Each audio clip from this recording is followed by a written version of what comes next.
Travesty of Justice, the 400,000th wrestling podcast. This is episode 6, and today we are back to our WrestleMania count-up with Wrestlemania 5, the Bushwhacker Handjob. We're going to go ahead and do things just a little bit differently today. I'd like to get everybody's opinion of just in general.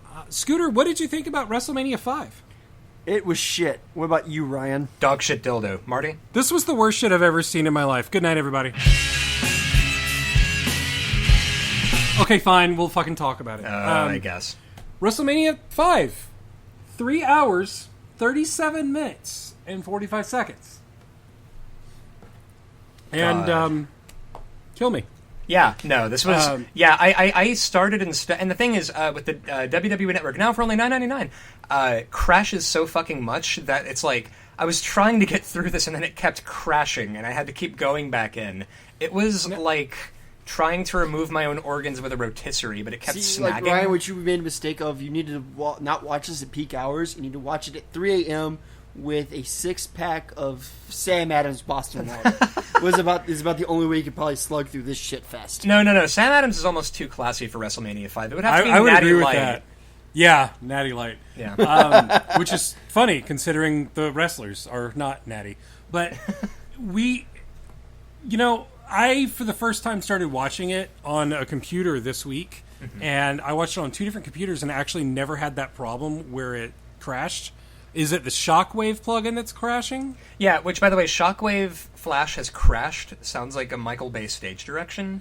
It's true. It does. But I would say that's more of a Shockwave problem and less of a WWE Network problem, because I get that shit all the time on the YouTubes. I don't really have it. I pretty much primarily watch it on the Xbox app, and I don't hardly ever have a problem, except for Starrcade 98. That thing crashed so much for me.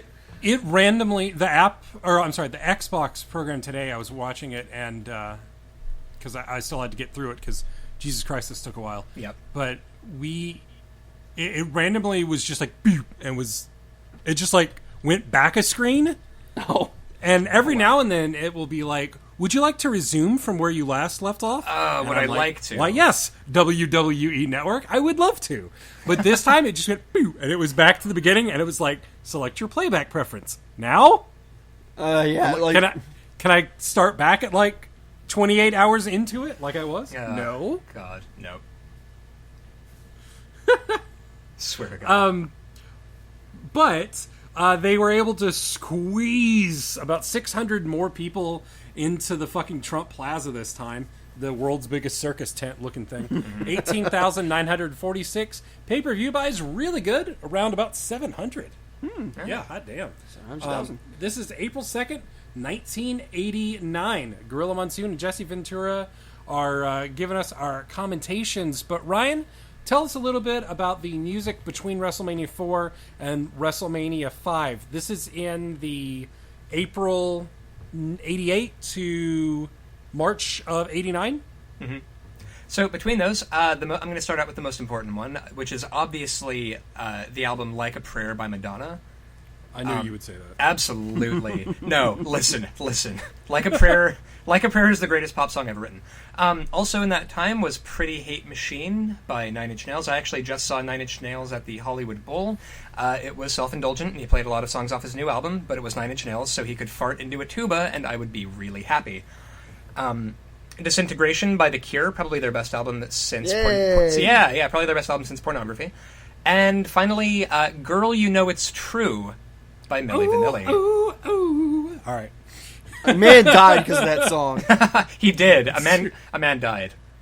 That's horrible. Scooter, go ahead and let us know about some of the movies. Anything decent come out? Only a few, but it's all right. It's kind of not the best year. There's some great stuff, but there's some pretty bad stuff.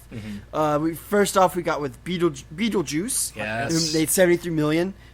Decent take for that kind of movie. Crocodile Dundee 2. Really? Yeah. Jesus Christ. Yeah, I think he went to LA or something this will go around. I'm not sure. Oh my God. Rambo 3 or Die Trying. Big, which is fantastic. Yeah. I'll still watch that whenever. It still holds up. Who Framed Roger Rabbit, which is actually the biggest moneymaker this year at $154 million. Good. It should be. Dude, it's still amazing even now.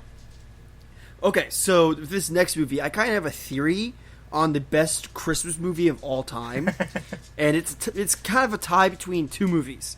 Lethal Weapon and Die Hard, which came in at... debuted in 1989 with $81 million domestic take. And following that up, we have Nightmare on Elm Street 4, Child's Play, and The Land Before Time, motherfuckers.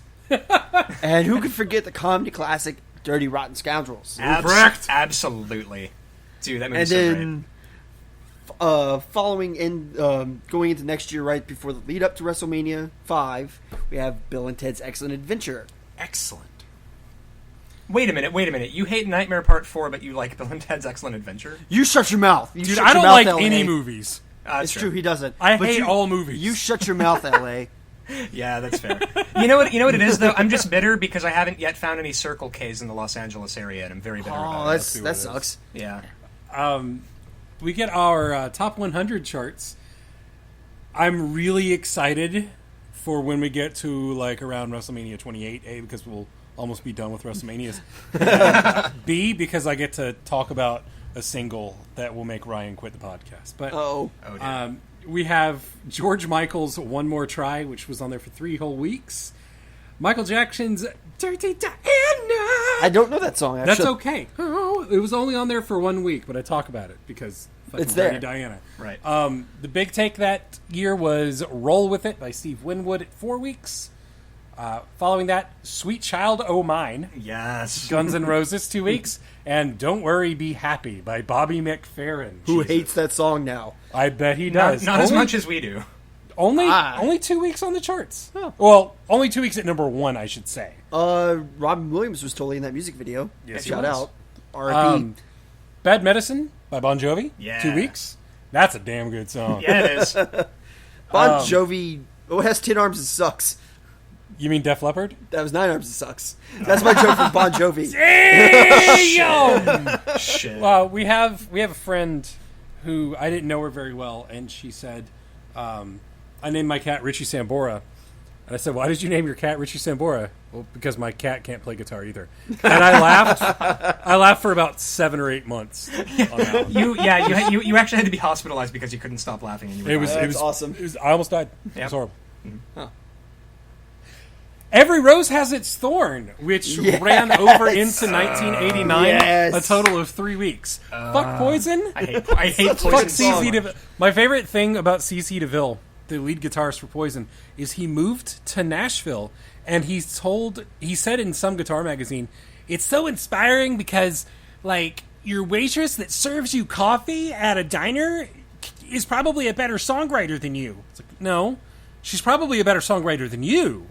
But actually, Marty, better songwriter than me, probably. Marty, I feel like your CC DeVille impersonation might be slightly off. Yeah, the great thing about moving to Nashville is that your waitress is probably a better songwriter than... Dude, honestly, all right, so the thing is, I hate Poison and everything they stand for. I fucking love CC DeVille. He's Of course you do. He's a puckish. You look like you could be his love child. That's the meanest thing you've ever said. Probably is. Speaking of which, Every Rose Has Its Thorn, total of 3 weeks, 2 in 1988, 1 into 1989. 1989, right before we get to WrestleMania 5, though, we have Lost in Your Eyes by Debbie Gibson for 3 weeks. Also at 3 weeks, Straight Up, Paula Abdul. Heck yeah. Yes. Dude, my mom wore that fucking record out when I was a kid. Hey, Ryan. Hey. Are you happy? No. Scooter, are you happy? I'm always happy. Well, let's go ahead and fix that with the major news of headlines of 1988. Oh, Jesus. Governor Evan Meacham of Arizona is impeached and removed from office for obstruction of justice. He is later acquitted in his criminal trial. We should call our podcast Obstruction of Justice. Obstruction of Justice. Holy shit. May 15th, Soviet war in Afghanistan. Oh, yeah. Going on with the global tragedies, May 27th, Microsoft releases Windows 2.1. We never speak of that. July 3rd, Iran Flight 655 is accidentally shot down by the USS Vincennes. Accidentally. It happens, yeah.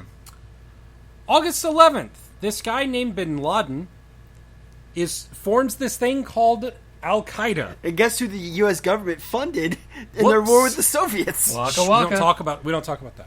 Oh, okay. Listen, do we need to get Hacksaw Jim Duggan to explain global policy to you? I think we Oh do. my god. I would We need to write I Hacksaw would Jim never. Duggan. I know. I would never stop watching that. Or listening to that. That would be my favorite thing. This is terrible, but I cannot help but notice that our fact was Al Qaeda, and our following fact takes place on September 11th. Oh dear. That was not on purpose. take credit for it.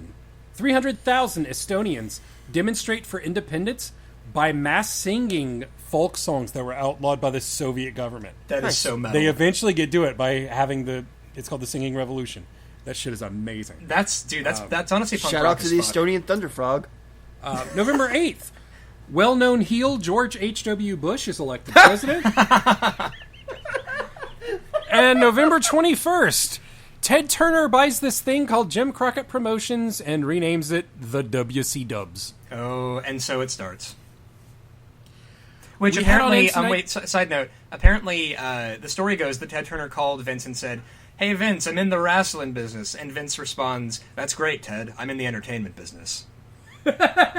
It's my favorite thing ever. Yep. Oh, you mean it's not real? I like to think of Ted Turner. It's still real to me, damn it. He's like, He's kind of flighty like that. I can see that happening. and then Vince explains that the Easter Bunny doesn't exist. Oh, And he shit his pants crying. It was tragic. Ted Turner, not Vince. Both of them at the same time while looking. That at would each be other. when the steroid trial hit. That's when Vince started. Right then, yeah. But I we're like about to big get there. dudes. We're And I about to get cannot there. lie. February 11th of 1989, Barbara Clementine Harris is consecrated as the first female bishop of the Episcopal Church in the United States. That is notable. Fuck That's yeah. almost like my last name. It's, But almost. it's like a Spanish version of it. February 24th, Iran places a $3 billion, that's with a B, bounty on the head of Salman Rushdie for writing this novel. A novel. Called the Ryan. Satanic Versus. Yes. Ryan, what's a novel? It's a made-up thing of stuff what didn't happen for the purposes of entertainment and edification. Oh, it's a fiction. Right. It's stuff that didn't Cool. happen. Hey Ryan, we're both English students. Have you ever read the Satanic Verses? Because I have not. I tried and got bored, and then I think I read Clive Barker or something. Oh, there you go. I want to it's- like Salman Rushdie, but It's well, they got mad at him for heresy. right. Heresy is just not believing in something. I believe he still has that fatwa over his head. He does have a fatwa, actually. Actually, no. After it was on there for about 10 years, Oh. and then a new guy came in, and they're like, Did it we're done expire? with this. Did it expire? Well, Yeah, I think 10 years or actually, else. I looked this up recently. Actually, I did read something by Solomon Rushdie. It wasn't the Satanic Verses. It was something else. Yeah. In Britlit 2. And I Wikipedia'd it, so asterisks. I want to say that the fatwa is still technically in place. It's just Iran won't pay the bounty. They've kind of washed their hands They're from it. like, man, we sure hope But someone kills him.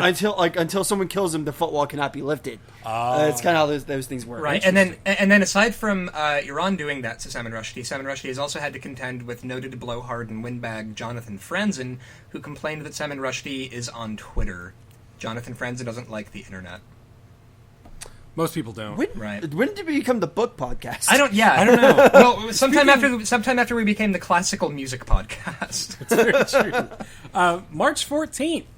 Now that we've finally got now that we've got another Republican in office, we can make sure that no one touches our guns.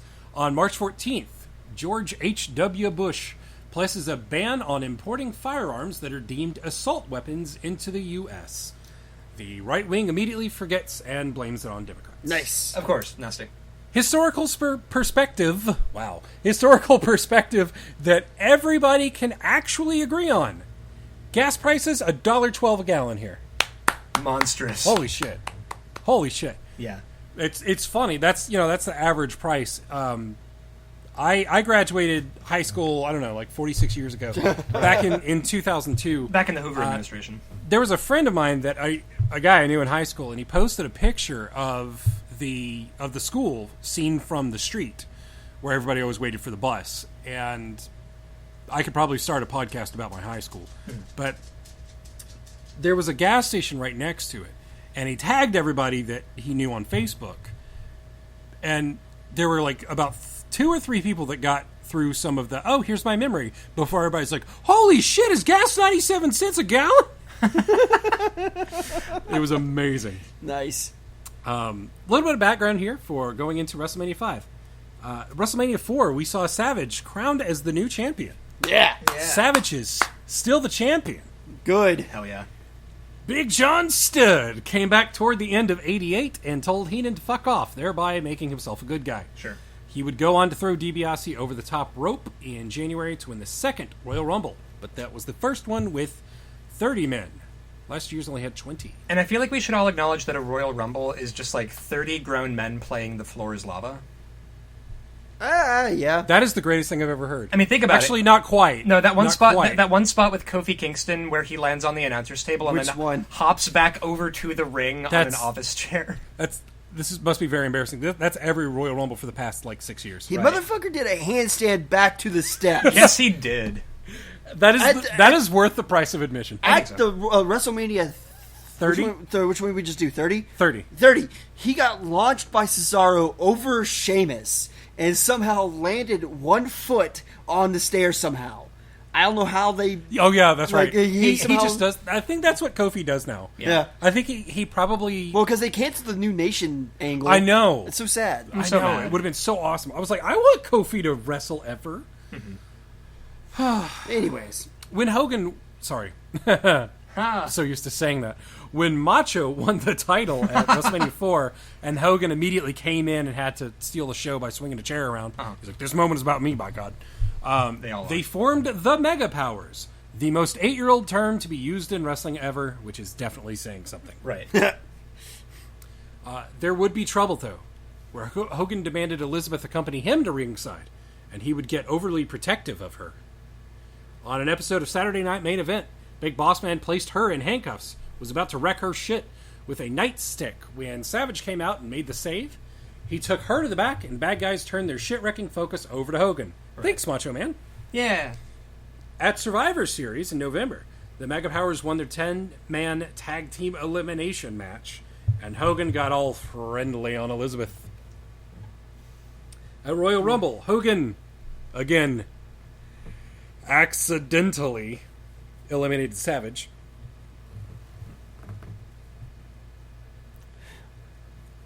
In February, at the main event, Savage was thrown out of the ring, KOing Liz. Hogan carried Liz off to the medical area, despite still being in a match at the time. Liz woke up and said, "What the fucker is wrong with you? There is a tag team match. Go help him, you shit." Right now.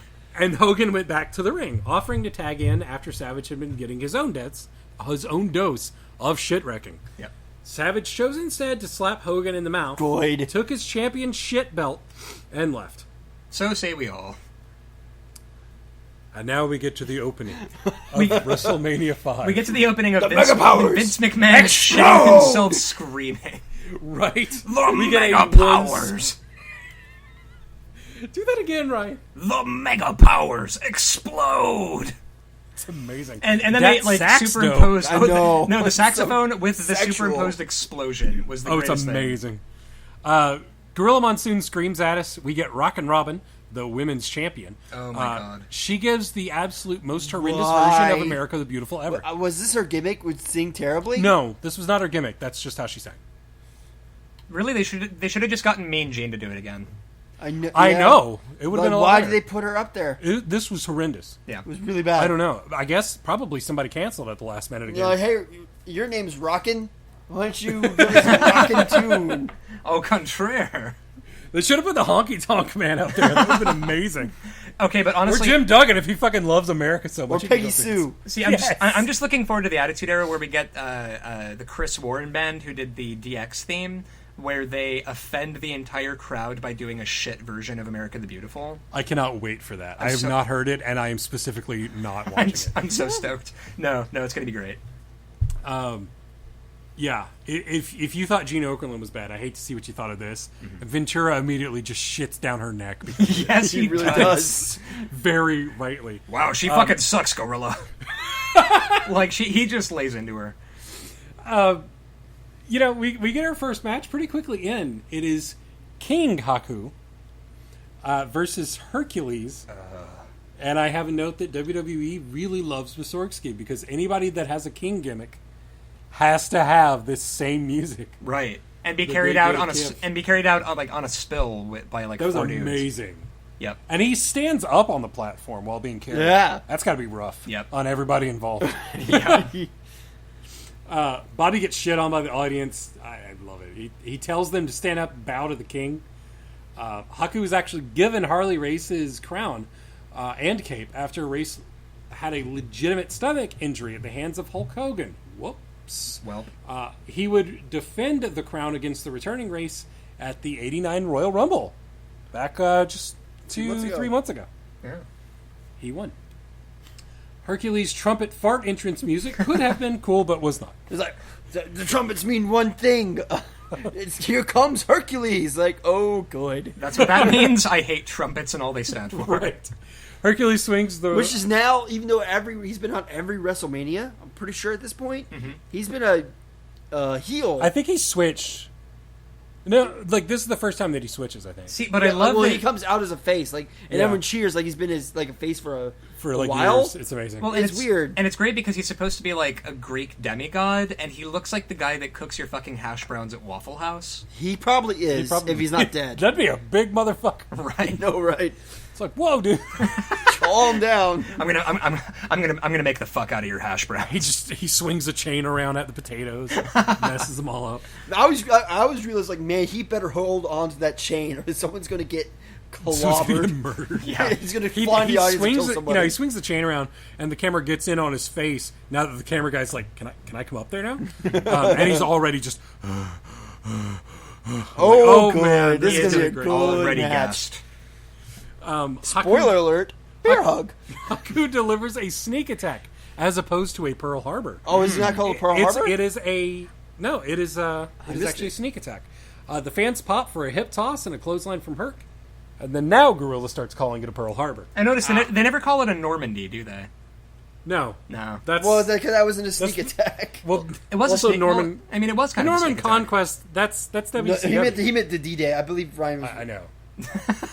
I know. Shut up. Ow! He's like, I know. Fuck me I just hate you. Herc goes after Heenan. Apparently, Heenan was about to jump on the apron. We couldn't see that because fuck the producer, but whatever. Whatever. There's a big old weasel chant that pops up, and they start brawling on the outside. Let's just have, like... I believe in last year's WrestleMania we had a count to 3, and someone was, like, essentially counted out. Felt like these motherfuckers were out here for 2 minutes. Right. I'm glad you mentioned that because the ref counted to 8. You can clearly hear him go 8, 1, 2, I thought... 3. I didn't, Come on, guys! Come on, get in the ring! I 1. wasn't sure if I heard... Like, I thought maybe someone, like, because of the shitty camera work, No. someone broke the count. Who would it have been? Heenan? I don't know. The other two guys were fighting on the I'm outside. searching for like logic Heenan here. rolls in. It's like, oh no, you broke the count. I'm searching for would've been logic amazing. where there isn't any. Like some trash throws like some fan throws trash in the ring. I cannot fucking talk today, and the ref sees it. 1. It'd be amazing. I guess they I guess they weren't listening to the ref make his count, so they're like, nah, screw it. He's like, oh crap, I got an audible here. It'd be awesome if he just double counted him right there. It's like, you fuckers don't deserve a match. Fuck this. It would have been sad because we would not have seen the amazing looking backbreaker from Haku. And the it's a backbreaker. fans went, oh! It's after he hit pretty him. bad. And then he looks around at everybody. And he just holds him there. And it's great. And then he picks him back up, which takes a lot of strength, and then he fucks up the second one. Yeah, It doesn't look nearly as good. he botched the second one, yeah.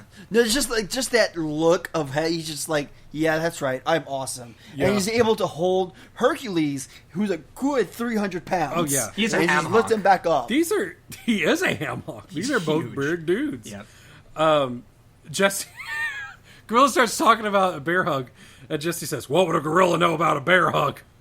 Oh, that's right. There was two Oh, really, shit. like there was like a couple of bear hug spots back to back, and Gorilla actually points it out. Like Haku has it like on his like lower back, and he's not actually like applying any air pressure. at all. That's what it is. And so he's just like, and so they're just kind of sitting there hugging for a while. Yeah, and they're not actually submitting him.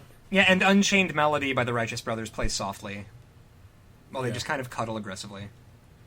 Speaking of aggressive cuddling, Ryan, did you notice the lights go out during this match? No, I did not. The lights dim twice during the match, only for like half a second though. Are they trying to tell them okay, wrap it up, guys?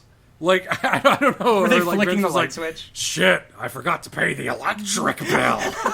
Someone get Trump on the line. Trump can pay it. Caesar's palace. Jesse mentions he never attacked a ref that didn't have it coming. Right. Which I loved. Now, Such good heel logic. and now the thing about Jesse Ventura, I feel like idiosyncratic is the best way to describe Ventura's commentary, because frequently I'm like, God, shut the fuck up, Jesse Ventura. And then occasionally I'm like, that's amazing.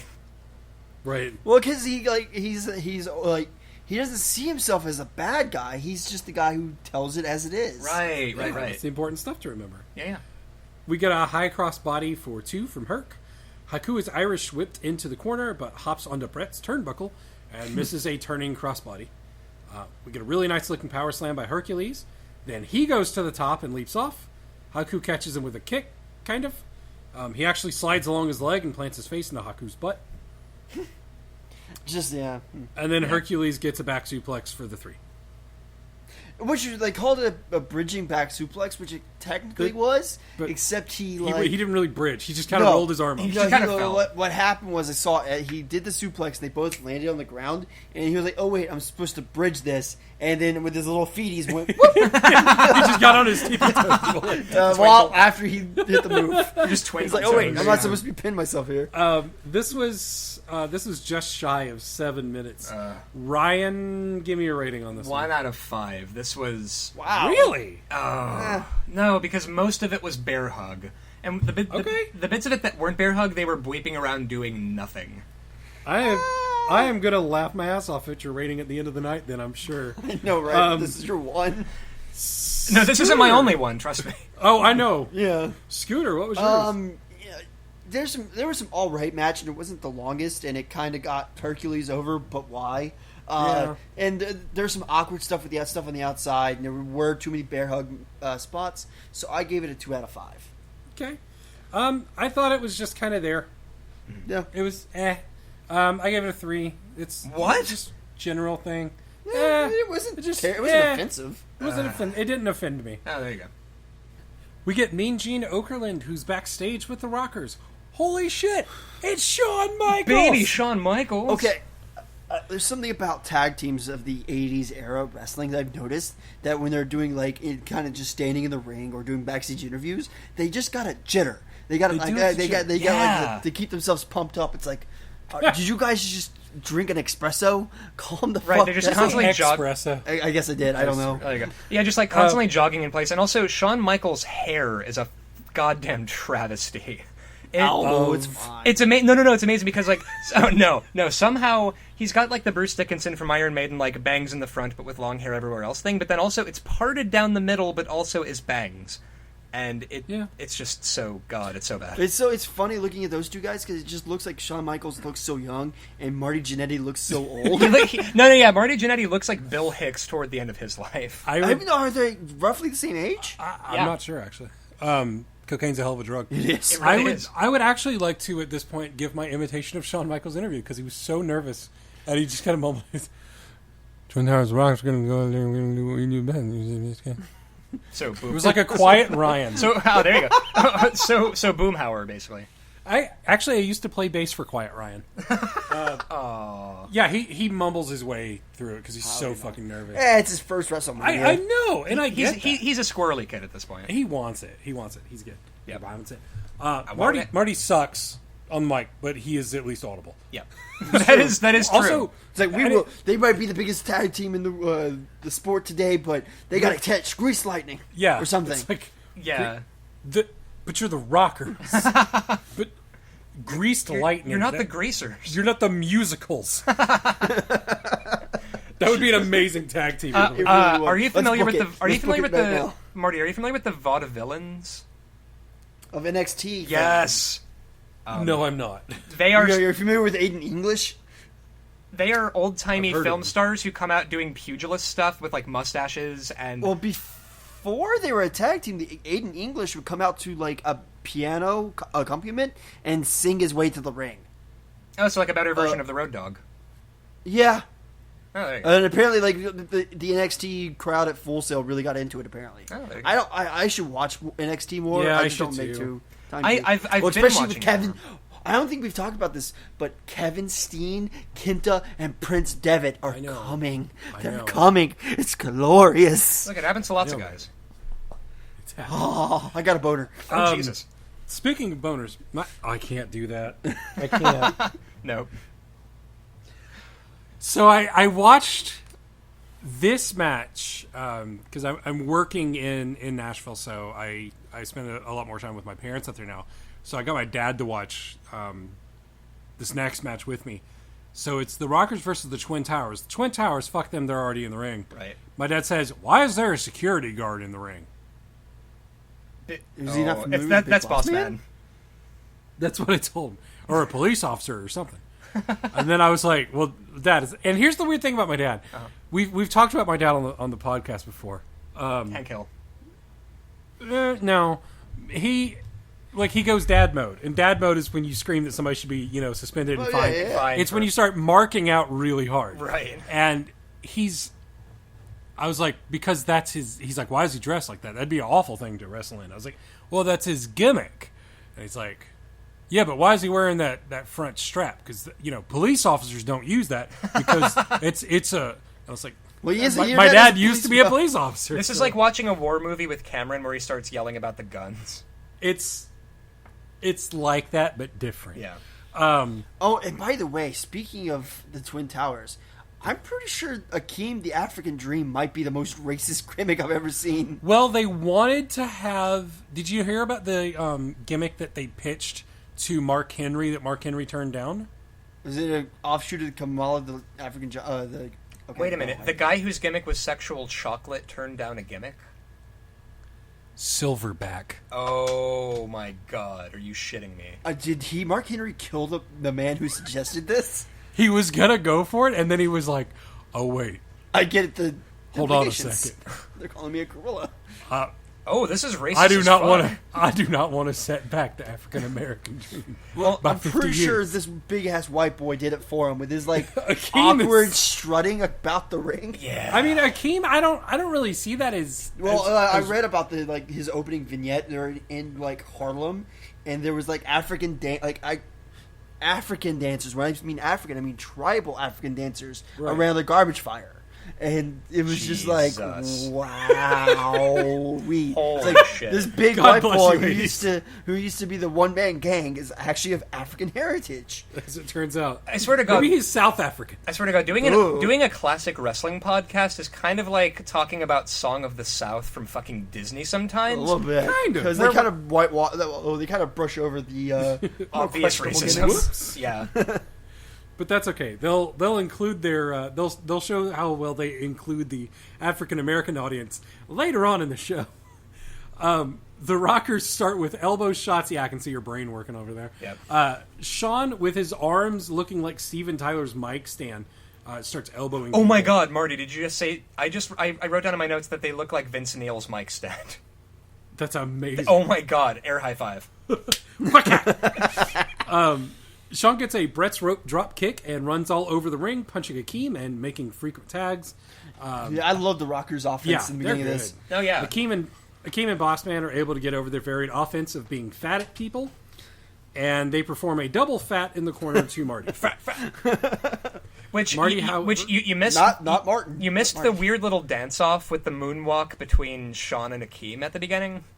I definitely did. It was amazing. Thankfully. Well, thank you, Ryan, for bringing They it up. had a silly little dance off, and it was the greatest thing I've ever seen. Well, Rikishi did it better. Chikara. People that are like, Chikara doesn't take itself too seriously. I'm like, You haven't watched a lot of WWE. I understand. No, Chikara definitely takes it to a whole new level, and I love them for it. That's Right. I think I'm gonna start doing that when you do EC dubs to anything that's Chikara. like if there's a dance off Chikara, because there's a whole video dedicated to all the dancing in Chikara. Yeah. Great. Yes. Marty moves out of the way of the double fat and gets the tag to Sean. We get a double flying shoulder block from the Rockers. Sean oversells a clothesline. Imagine that. Bossman misses a flying body splash from the top rope. This. Like the way he just kind of like How he just like lands on his feet and then decides. well, no, like before the splash. When he kind of gets up and he's like on the second or third rope and he's just like holds his hands out and he's just mugging the crowd. It's like, that's right. I'm a fat guy who's about to jump off the top rope. What you gonna do?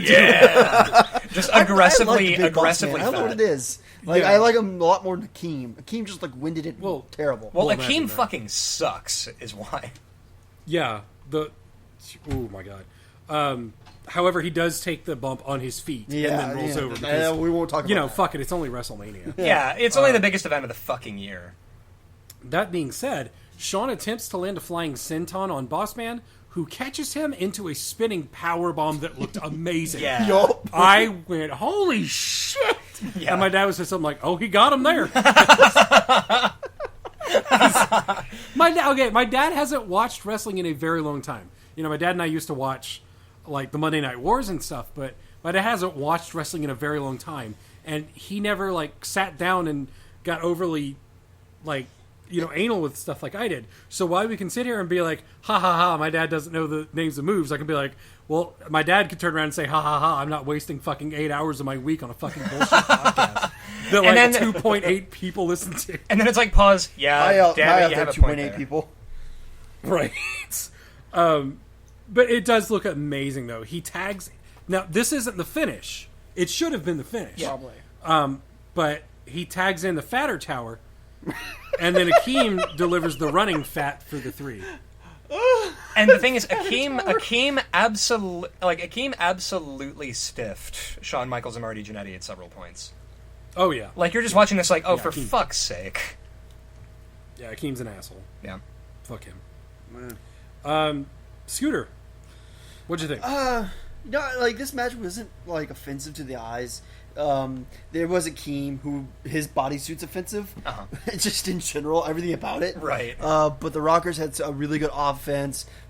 Big Boss Man, this is the first time I ever really see this is the first time we see him, and he looked impressive for a super heavyweight. So I got to give this match a 3 out of 5. And Ryan, what would you give this match? I gave it a 3 out of 5 as well because, especially for tag teams, the Rockers were really good in this match. A lot of their, double attack was spot on. I gave it some points off because Akeem has the worst psychology I have ever seen because they kept wrenching the arm at the beginning. They just kept going to work on that arm, and then he promptly forgot that anything was wrong with his arm, a third of the way through the match. And That's something that a lot of people always fuck up on. yeah, I don't know what's up with that. So yeah, 3 out of 5. Marty, what Well, you give it? it's there's a lot going. For a match that only went on for 8 minutes, there's really no point. There's really no way to justify that, especially when you've got plenty of time on the outside to remember. Oh yeah, my arm hurts. Right. Rusev, as green as Rusev is, true. at Rusev's great. SummerSlam, sold an ankle throughout the entire match. By the way, Maybe that because he match actually was got amazing. Maybe he actually got it twisted. Maybe he actually did the What was amazing about that was that, okay, so Rusev got his ankle hurt. The side note, the greatest thing about that was Lana screaming and verbally abusing him and being like, "Get up!" And he's like, "But my ankle hurts." And she's like, "No, get up!" And he's like, "Oh, okay." And it's just, By the way, I great. love how they do not drop kayfabe on their photos. Lana will break kayfabe on Twitter, and she says some really cool shit. I think women should be included in everyday and in everything that is typically male dominated. Yep. This is my dream. I'm gonna make it reality. Fuck yeah. And then the photos that they've been posting from Hawaii, it's her and Rusev walking around, and it's the most hilarious thing. But there's a picture with them and Willie Nelson, and Willie Nelson's just smiling his high ass off, and they're just Rusev's got his normal Rusev face going on. Oh, the pooping face, yeah. The poop. Always He this does man look is like moving. a So I don't know if you guys watch much like the live stream of the WWE Network. Yeah, I I do. typically only tune in when it's NXT and I can watch Sami Zayn. Right. Because and I noticed when they have wrestlers come out and do the like knock down the side, the whatever's coming up next. I really like Lana's and Rusev's because like Lana comes out and she's just like standing there and she'll like give a look to Rusev and he'll smash the promo down. I'm like, yes, It's amazing. that's such a good tandem. That's a really long way of saying I really like Rusev and Lana. Yep. Hey, Hey. it's Tony Schiavone Oh, Hey, buddy. God. with Ted and Virgil. Who's just count? My Ted- favorite part about Virgil is that he just like Counting money. counts money slowly during like every. Doesn't say it. He's just like. That's the best thing he can do. Yep. Ted gives a really good promo. He says, he's the elite. There's no way that Brutus is going to put his grubby paws on his head of hair because he spends thousands of dollars making himself look as well as he does. About that. That By the way, brings- he has the $1 million belt at this he point. does He have does. $1 million belt, which is amazing. It is apparently worth $1 million. Lol. Who's doing the math on this? That's WWE math. Ted DiBiase with Virgil versus Brutus the Barber Beefcake. He now has both gimmicks in full swing as of, I believe, WrestleMania 3. Ah. Yep. what he got He saved Roddy. Ryan Piper from the fat Adrian crossdresser. Adonis. The fat cross. Adrian Adonis. Jesus Christ.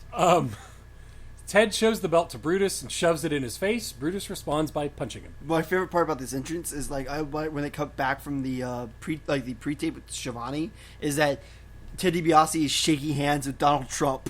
Yes. he's Yeah. like, hey, forgot he's about like, yeah, we're friends. Yeah, real recognizes real. We are both rich, thus we are friends. Brutus gets all of his offense and clotheslines Ted over the top rope. He gets down to his signature move, which You is forgot cut and another stretch. thing because you rattle off the mouth too much. Is Brutus's all-American hair clipper Oh my bag, god! Yep. his giant America. which I'm pretty sure you cannot cut hair with that, but he's just going nuts. Well, I think strutting the and reason cutting. they have a hedge clippers for it. so is- everyone can see. I get and it. I think my dad says something like, "I hope he's not going to cut hair with it." Marty, I I also need you to hope that, record. yeah. I need you to record your dad's commentary. Oh I need Insert it into it. the podcast. no! Oh. They exchange right hands. Brutus gets the upper hand. They bleep around for like DiBiase 5 minutes. It kind of sucks. Yeah. DiBiase hits a breadth rope axe handle. The two exchange vertical suplexes. DiBiase hits his $1 million dream, but Beefer gets on the ropes. Life. By the way, I love the $1 million dream. That's such a great name. It really is. Right? That's my problem. Like, does everyone in this era have the sleeper as Everyone. their finish? Literally Like everyone. Roddy Piper, DiBiase, Roddy Piper, Brutus Beefcake, Adrian Adonis. Ronnie Garvin, who we will see. Ronnie Garvin. Like, Which, by the way, I thought his name was Rugged Ronnie Garbage, and was really disappointed that it wasn't. No, that's just OSW review. Oh, is that what they call him? shout out. Shout out. Good. But God, this match goes on. Yeah, it's just like, Forever. and it happened like everyone has the full Nelson either a year or 2 years ago. It's like, do they not realize like the guys need a unique finisher? No. Right, Anaconda fair Vice or enough. something, Triangle Choke. Nope, Sleeper Hold. Or Diamond Cutter. Diamond- I mean, RKO. Lol. Slash Twist of Fate. Beef gets his sleeper hold on. However, The Virgil beefer gets hold. up on the... Adrian, wow. Virgil gets up on the apron and points at Beefer. And so Beefer That is good immediately pointing. drops his opponent, who is currently in the match with him. Who's possibly asleep at this point. Possibly Yeah. asleep. And, then just- Admiral Beef is just not having this. Yeah, like this is Right. kind of a nothing match. It really is. Yeah. Except I love the DiBiase's selling and Yeah. his punches. He looks Absolutely. awesome. He's the best part of this match. Yeah. He is. That's easy. He chases Virgil around. Virgil attacks him on the outside until he beefs up, and the two brawl to a double count out. Ugh. Which, by the way, Gorilla Monsoon says at one point, "This match has gone on longer than I expected." Yeah, you and me both, Gorilla. Jesus fuck. And then it goes on for like 3 years. Empires have risen and fallen since the beginning of this match. And then it ends in a count out. I was. It was 10 Well, damn you got to minutes. keep both the beepster, the beepster. Ted DiBiase strong. Colonel Beef. Which okay, I've said this before. It's like I guess they didn't have regular TV at the time. Not So much. I'm kind of using like modern booking for 80s Right. booking, but it's like do not double countouts are for the build up. Right. Like, you do that on your TV show, not on your Exactly. pay per view. Not at the biggest pay per view of the fucking year. Because then you're just ripping people off who may have wanted to see this match. Yeah. And you're like, oh, we're gonna keep both. No, neither guy loses. Who gives a fuck? It's the pay per view, Yeah. right? It's WrestleMania. Yeah. Jesse says Beefcake's going after Virgil, and Monsoon says he wants Virgil, and I don't blame him. I want some. I want some. I mean, look at that, myself. man. Yeah, that. Look at his arms. Right? Right. My dad, watching on, gets to listen to Ventura go dad mode. Yep. The irony is lost on him. He catches nothing. Ryan, Yeah. what'd you think? First of all, I've got a question. Why in the screaming shit does Monsoon keep calling him Brood-Eye? Is he pluralizing it? Like he does that every time, every Brutus match. He calls him Brood-Eye. He calls him the singular of Brutus for some reason. No. The plural. It's like an affectionate nickname. Yeah, the plural or of something. Brutus though. Brutus would be the one. Oh, you're right. I'm not. I don't know. Right. So I'm like, what? Are you implying that he has like multiple personality? I don't.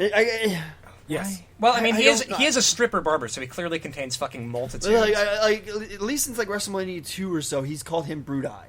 But yeah. that Never would, known why. Funnily enough, when this fucker went over to WCW, as the disciple. well, Well, before that he would also There's be many Brother other gimmicks. Brood-Eye. Yeah.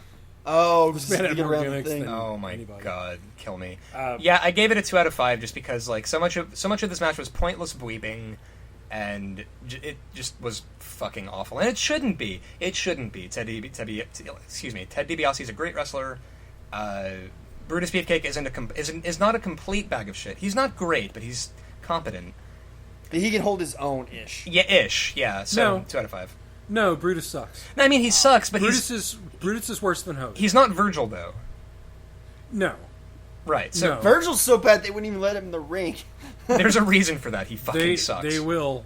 Oh. Coming up on WCW. it. No, we're coming up on it. Oh no. So yeah, I know. 2 out of 5. Scooter, what'd you give it? By all rights, I wanted to give this match a 1 because of the double count finish, but I just can't because of Ted DiBiase just looks so good in this match. So I give it a 2 out of 5. Yep. I completely understand. I also gave it a 2 out of 5.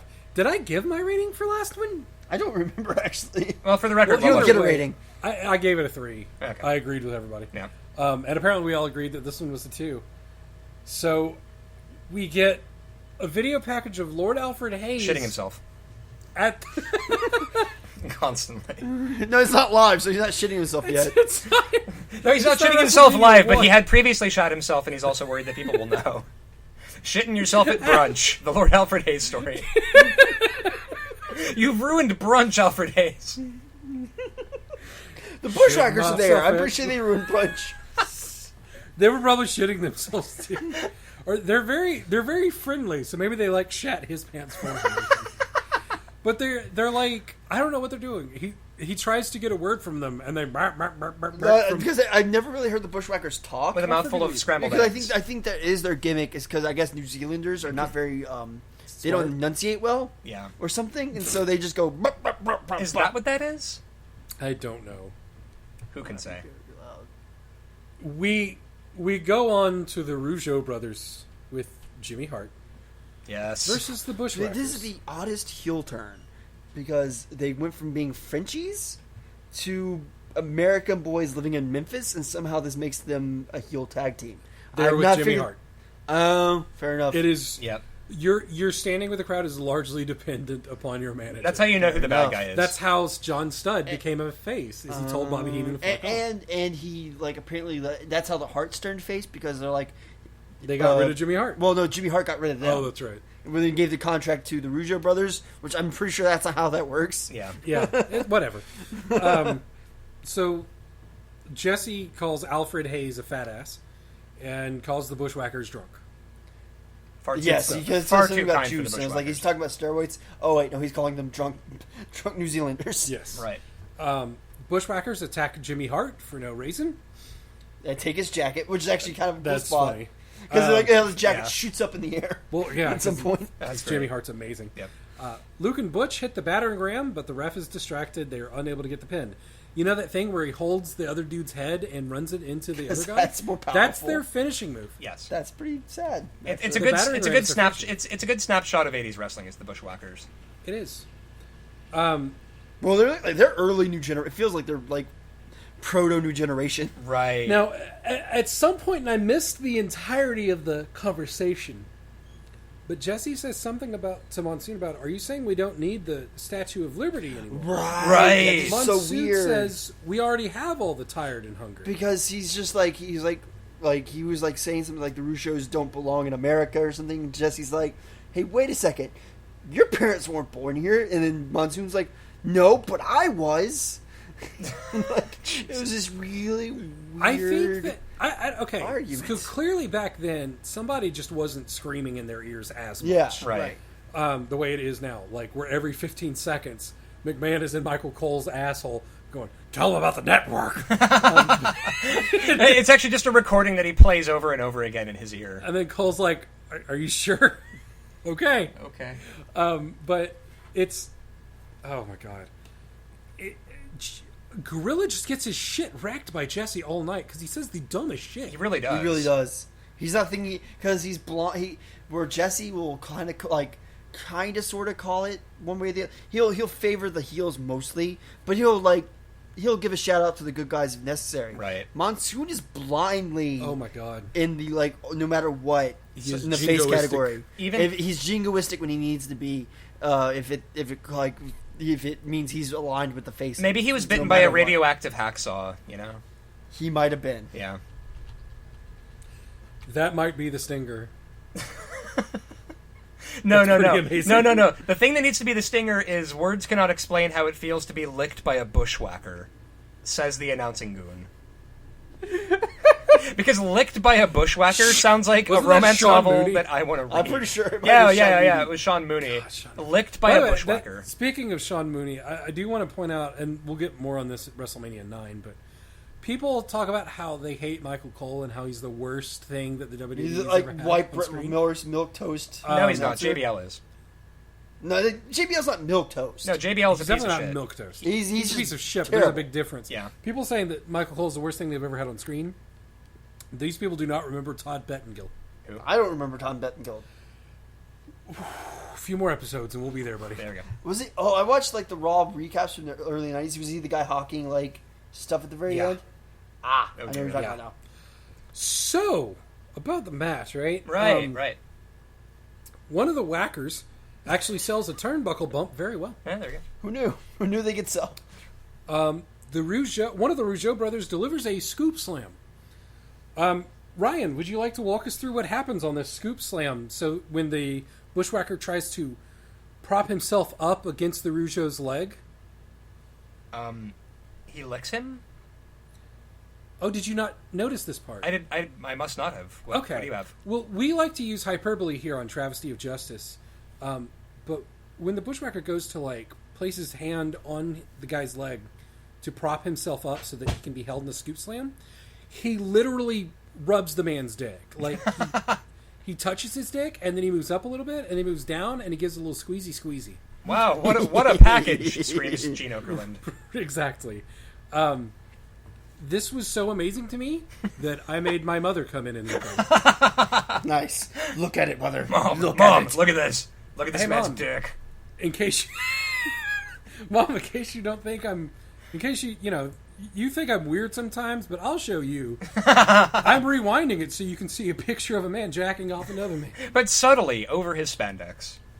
I'm not gay. I just really like pro wrestling. I'm going to start that Tumblr of classic wrestling quotes over stock images of gay porn. I'm going to do it. Good. Again, that's probably what our Tumblrs are going to be. Yep. I mean, my hand is on Martin's thigh right It's now. true. There you go. The match starts to drag, but then Rougeau gets an abdominal stretch. Oh! And this is the first time in the night where I thought I wouldn't not welcome death. If put in the abdominal stretch. The Rougeos start celebrating for no reason whatsoever. They literally just start They for hug. no reason. They hug in the middle of the match. It was very They sweet. celebrate. They get a battering ram and a double stomach breaker, and the Bushwhackers win. Yay! Sean Mooney gets licked by the Whackers. Oh, and they start licking each other after wrestling the match. I would boil myself. Like they're licking each other's sweat off each other's heads. You would never be clean again. Oh, And then Sean Mooney says, Words cannot explain how it feels to be licked by a bushwhacker. it's true. Ryan saying that is going to be my new text tone. Whereas Ryan's new text tone, I'm sure, is the stinger from WrestleMania 4. That Fuck. everybody's like, there's a stinger in these? I've never listened past the first 12 minutes. What was the stinger for? I don't. Oh my god, Scooter doesn't know it. I'll play it for him later. Oh, there you go. This match is fucking awful. Really bad. The only thing that brings it up to a 2 is the historic hand job. Yep. Scooter? I don't know. I'm kind of torn where I want to put this, just because it's bad. It's bad. It's Yep. really bad. It really is. But it's not like Andre bad. Hey. It's kind of weird where to put this. I'm probably gonna have to go with a 2 on this one. Okay. Just because it's not offensive. It's just it's kind of a good spot in the card because it's kind of a dead match and an okay spot to put this. Yep. There we go. Yep. I don't know. I'm drunk already. Ryan? 1 out of 5. This match was bullshit, and I can't make myself like anything about it. Awesome. Mr. Perfect versus the Blue Blazer. Yeah! I love the Perfect character. He comes out to no entrance music. He doesn't need it. And he's just like... Not only does Mr. Perfect come out to no entrance music, Mr. Perfect trips on his way to the ring. I noticed that. Oh, I felt so bad. I was like... But yeah, he no-sells it. He no-sells that. He no-sells tripping. Like, that didn't happen. It's like how when a cat fucks up a jump and then they look like they meant to do it. It's like that. Yeah. That singlet, though. Oh, yeah. That was Right. awesome. Fucking lime He was like... Monsoon's like, look at that. He's got new gear. He looks like Olympic-style singlet. And Troy's like, I've never seen a neon green singlet in the Olympics. Always there to call his bullshit. Man. Always. Amazing. Yeah, and you know, I used to think that I didn't like their commentary, and then I realized I just want to watch Jesse Ventura busting Gorilla Monsoon's balls forever. Which I realized, I think they've been our main 2 commentary crew Yeah. for every WrestleMania besides 2, which was kind of fucky. I've grown fond of Ventura over the course of 5 WrestleManias. Do you miss Susan St. James? I do. I want her back. I want her drunk off of wine spritzers. You go get him. Oh yeah. Blue Blazer. Give me a break. I wish he was a backstage brother. interviewer. Yeah. That would be yeah. great. Oh my god. Oh I my would god. like to see her at like WrestleMania 31. just Just like just deadpan staring at the guy super screaming. drunk so old lady. come on, Bray Wyatt. Come on. Why What don't if you just be Oh cool? brother, you think you're God? Give me a break. Eater of worlds, more like eater of sandwiches. And then she vomits on his fat shoes. Because we need more body shaming in the WWE. Yeah, that's what we need. Yeah. Remember that time that Mickie James overcame that storyline where 2 people were making fun of her for being fat? I'm surprised. Honestly, I'm surprised she went over in that storyline. She deserved Because better. of how That's a good point. Like, it was awful. They're saying terrible things to a woman who's clearly not fat. Yeah. They like weren't the saying opposite- terrible things. They were just calling her Piggy James. That's true. She should have been like... That's a terrible thing, Martin. No. I know, but that's not like the worst thing Actually, somebody's when she called went- somebody. That's She true, went, when yeah. she went over hard. Like she ran in, killed one of the one other of two, them. Layla, I believe, just Yeah. on the ground and ran in. Did her finish on Michelle McCool, and it was like over. I was Yeah. like, okay, the squash Because match. she's... Yeah. I mean, Mickie James is so damn good. She's so good. I love her. She's so good. The kind of matches- crazy though. Well, I mean, she's a little bit crazy, but yeah.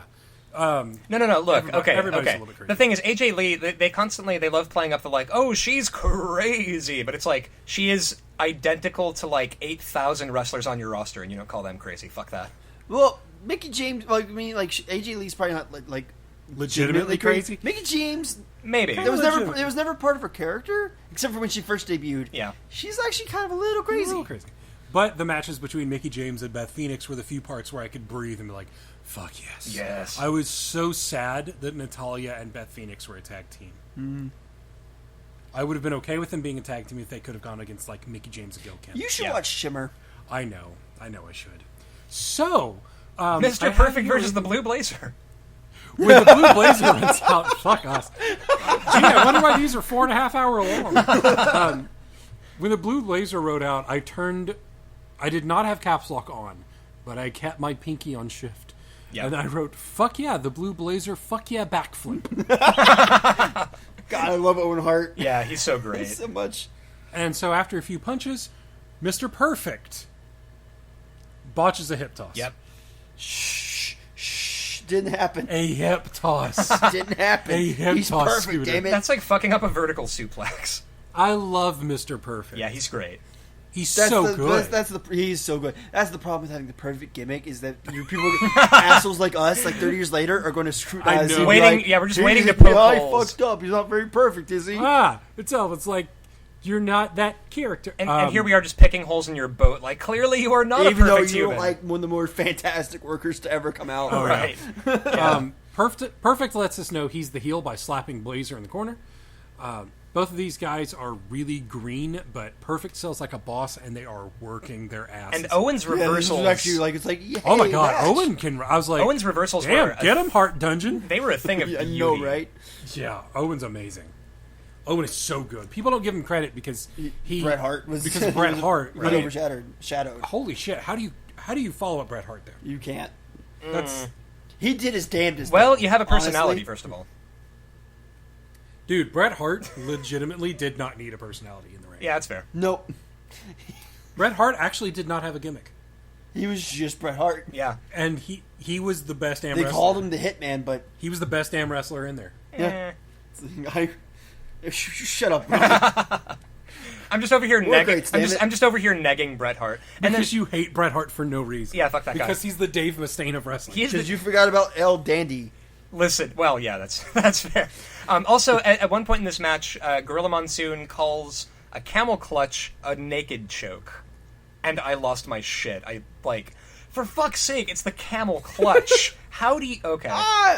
I'm not very. We have to call. We should call the helpline with Cameron because that technically might be a naked. No. joke. A No, naked it's choke. not You a have to rear lay. naked You have to well, like. not rear naked. I mean, It's more of a laying down. You have to like lie across them and not like sit on their Well, that's back. why we need a hotline to Cameron to ask him Right. these things. Right. That's fair. Well, when it comes to wrestling holds, It's a bit different actual than MMA. wrestling holds, Cameron calls us. Oh, fair enough. But, you know, Jesse, What do you mean the walls of Jericho wouldn't work in MMA? right? I'll try it. I'll try anything once. The Rampage. Jesse says Perfect does some really devastating things to a man when he gets him in the corner. As we all do. Sure. Yeah, we've all been there. Youthful experimentation. Yeah, Owen, I have something here, throughout the match, just great takedowns and slams and suplexes. And It's beautiful. the Like, psychology was so good. Like they were both that selling it. crucifix pin. Yep. That crucifix pin. Right. though. I know. Right. Where he just Oh goes, my God. it's beautiful. He just slips it on and just they fall over. There's no like hula hooling. It's just like whoop. Yep. Yeah, was like- it is great. Perfect at the end after taking Owen's head off with an elbow. Oh. Nailed. Yeah. Yeah. Oh, I didn't even think about Yeah, that. I thought that's what you were doing. No, I just thought. Okay, moment of silence for Owen.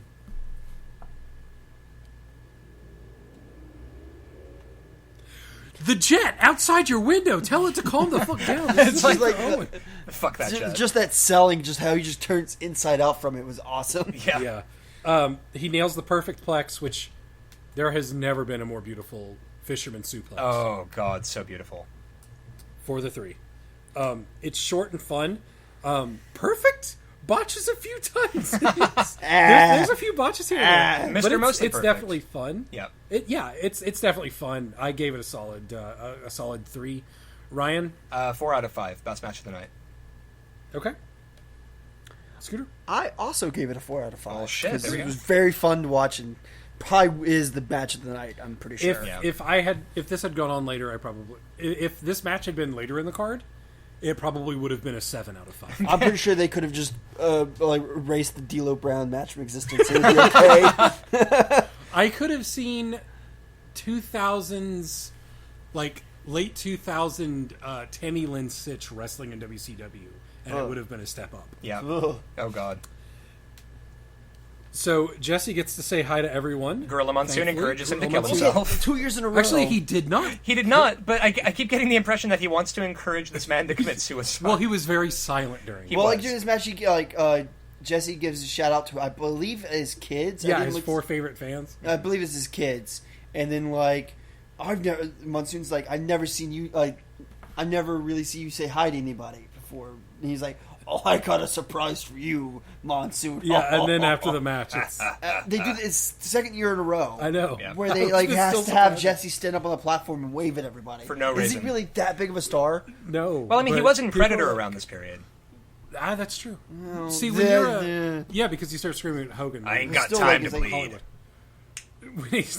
Hollywood. The thing is, when you become a commentator, whether you're a heel or a face, people start loving you. Right. Like the fans cheer for you. Uh-huh. Look at JBL. No. JBL is a fucking sexual predator, and people cheer People for him. wanted JBL back before he came back, by the way. No, people are were wrong. would I J- want him back in prison. Yeah, I want him to die, is the thing. No, I'm not talking about us. I'm talking about, sorry. the The other people. like the internet was like, man, I wish JBL was back on the commentator. Well, they legitimately wanted him it's- back. Sometimes the people between don't know what like they want. between him and Taz on commentary, Yeah, I would- I'll go with JBL. I think he's No, I would take disappointed a Taz. lot of people in his No. most recent run. I'm not saying you or us, but people are like, oh no, JBL is actually shitty. Why did we want him back in the first place? He's right. Like, why did we ask for this? It's like when you eat like 50 taquitos and you're like, I thought I wanted this, and now I don't. I should have stopped 40 ago. No one wants to admit they've eaten 50 taquitos.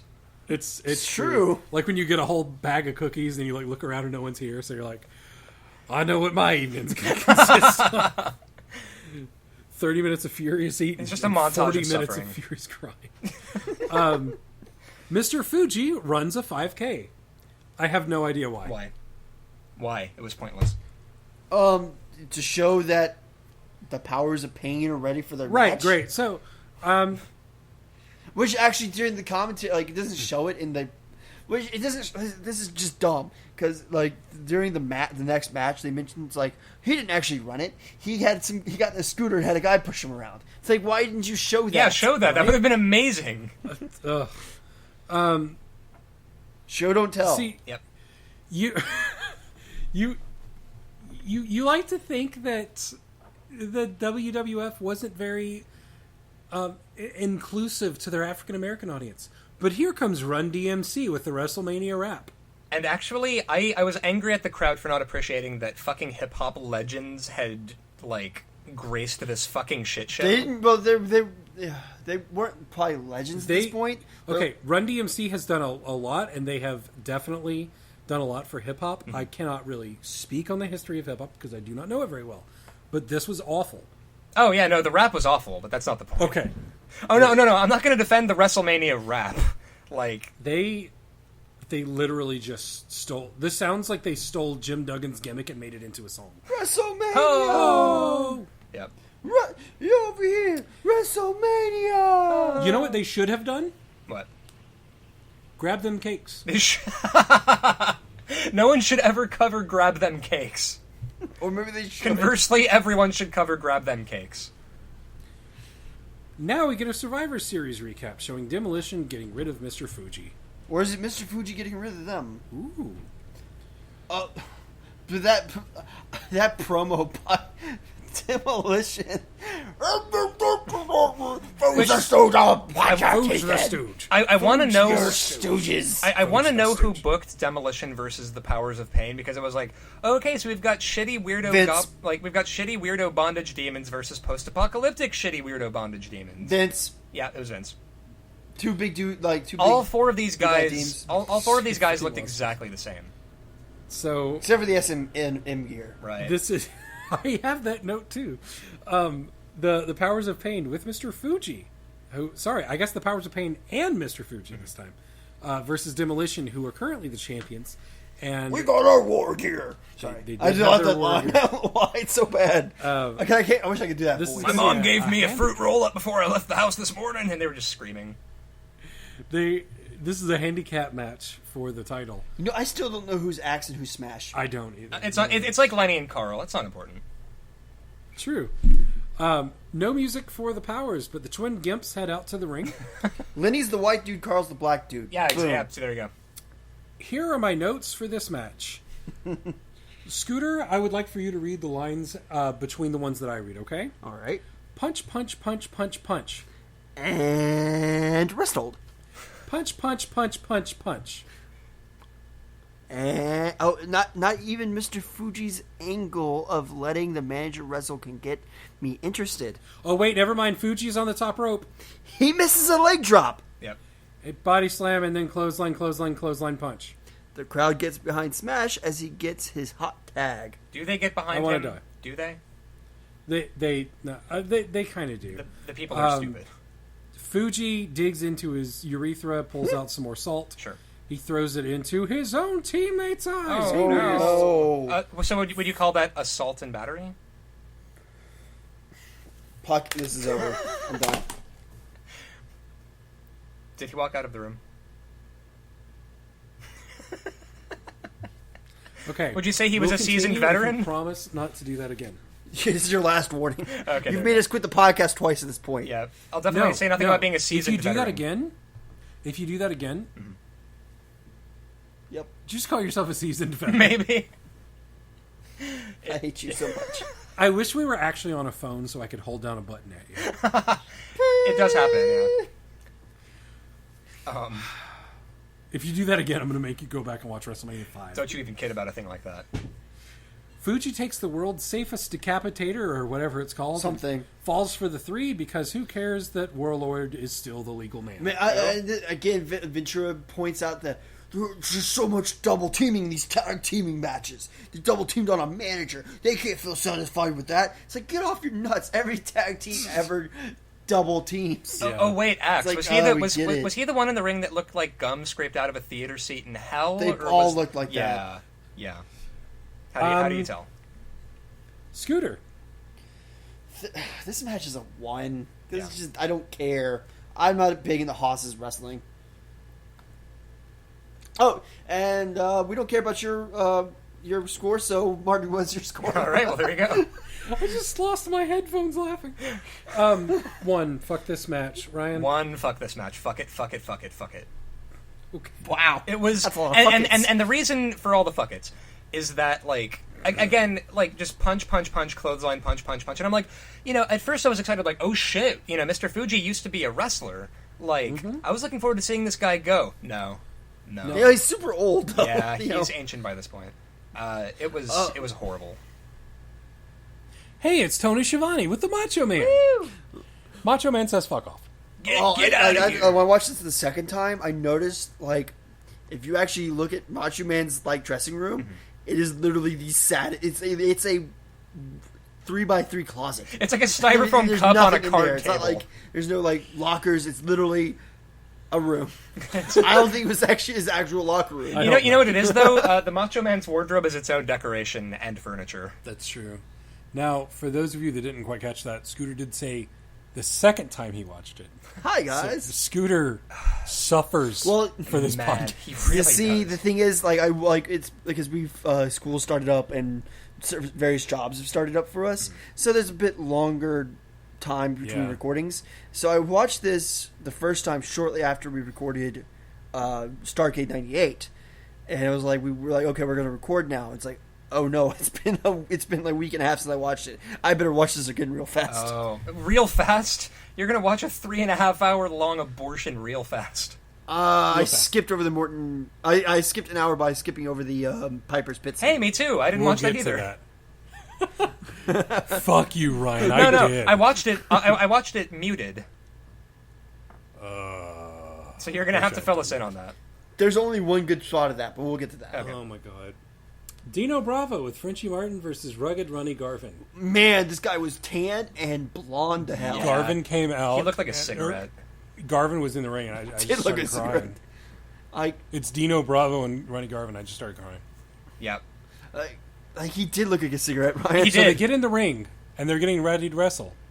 And then here comes Jimmy Snuka. and he says hi, and then he gets out of the ring. I'm like, What was did you guys fuck this up on the like production schedule? Was he an outside enforcer? No, He just comes out. no, he literally just came in and was like, hey, I'm here.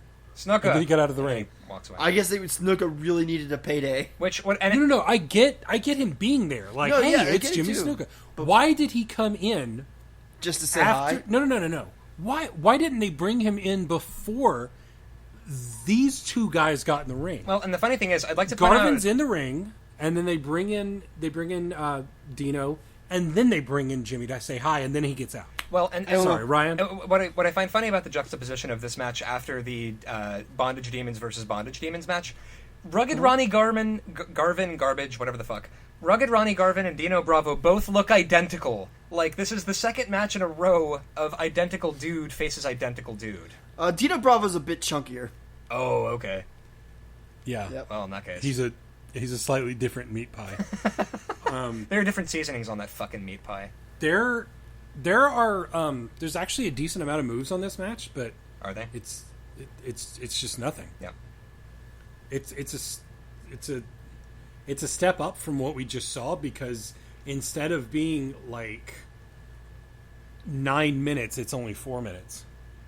But there's nothing to say. But 4 minutes of having a safety pin jabbed under my eyelid is still excruciating. I get you. Bravo jobs out Garvin with a side suplex. Is there anything either of you want to talk about in this match? Absolutely not. 1 out of 5. I got wow. He already gave his rating. Fuck it. I really can't. What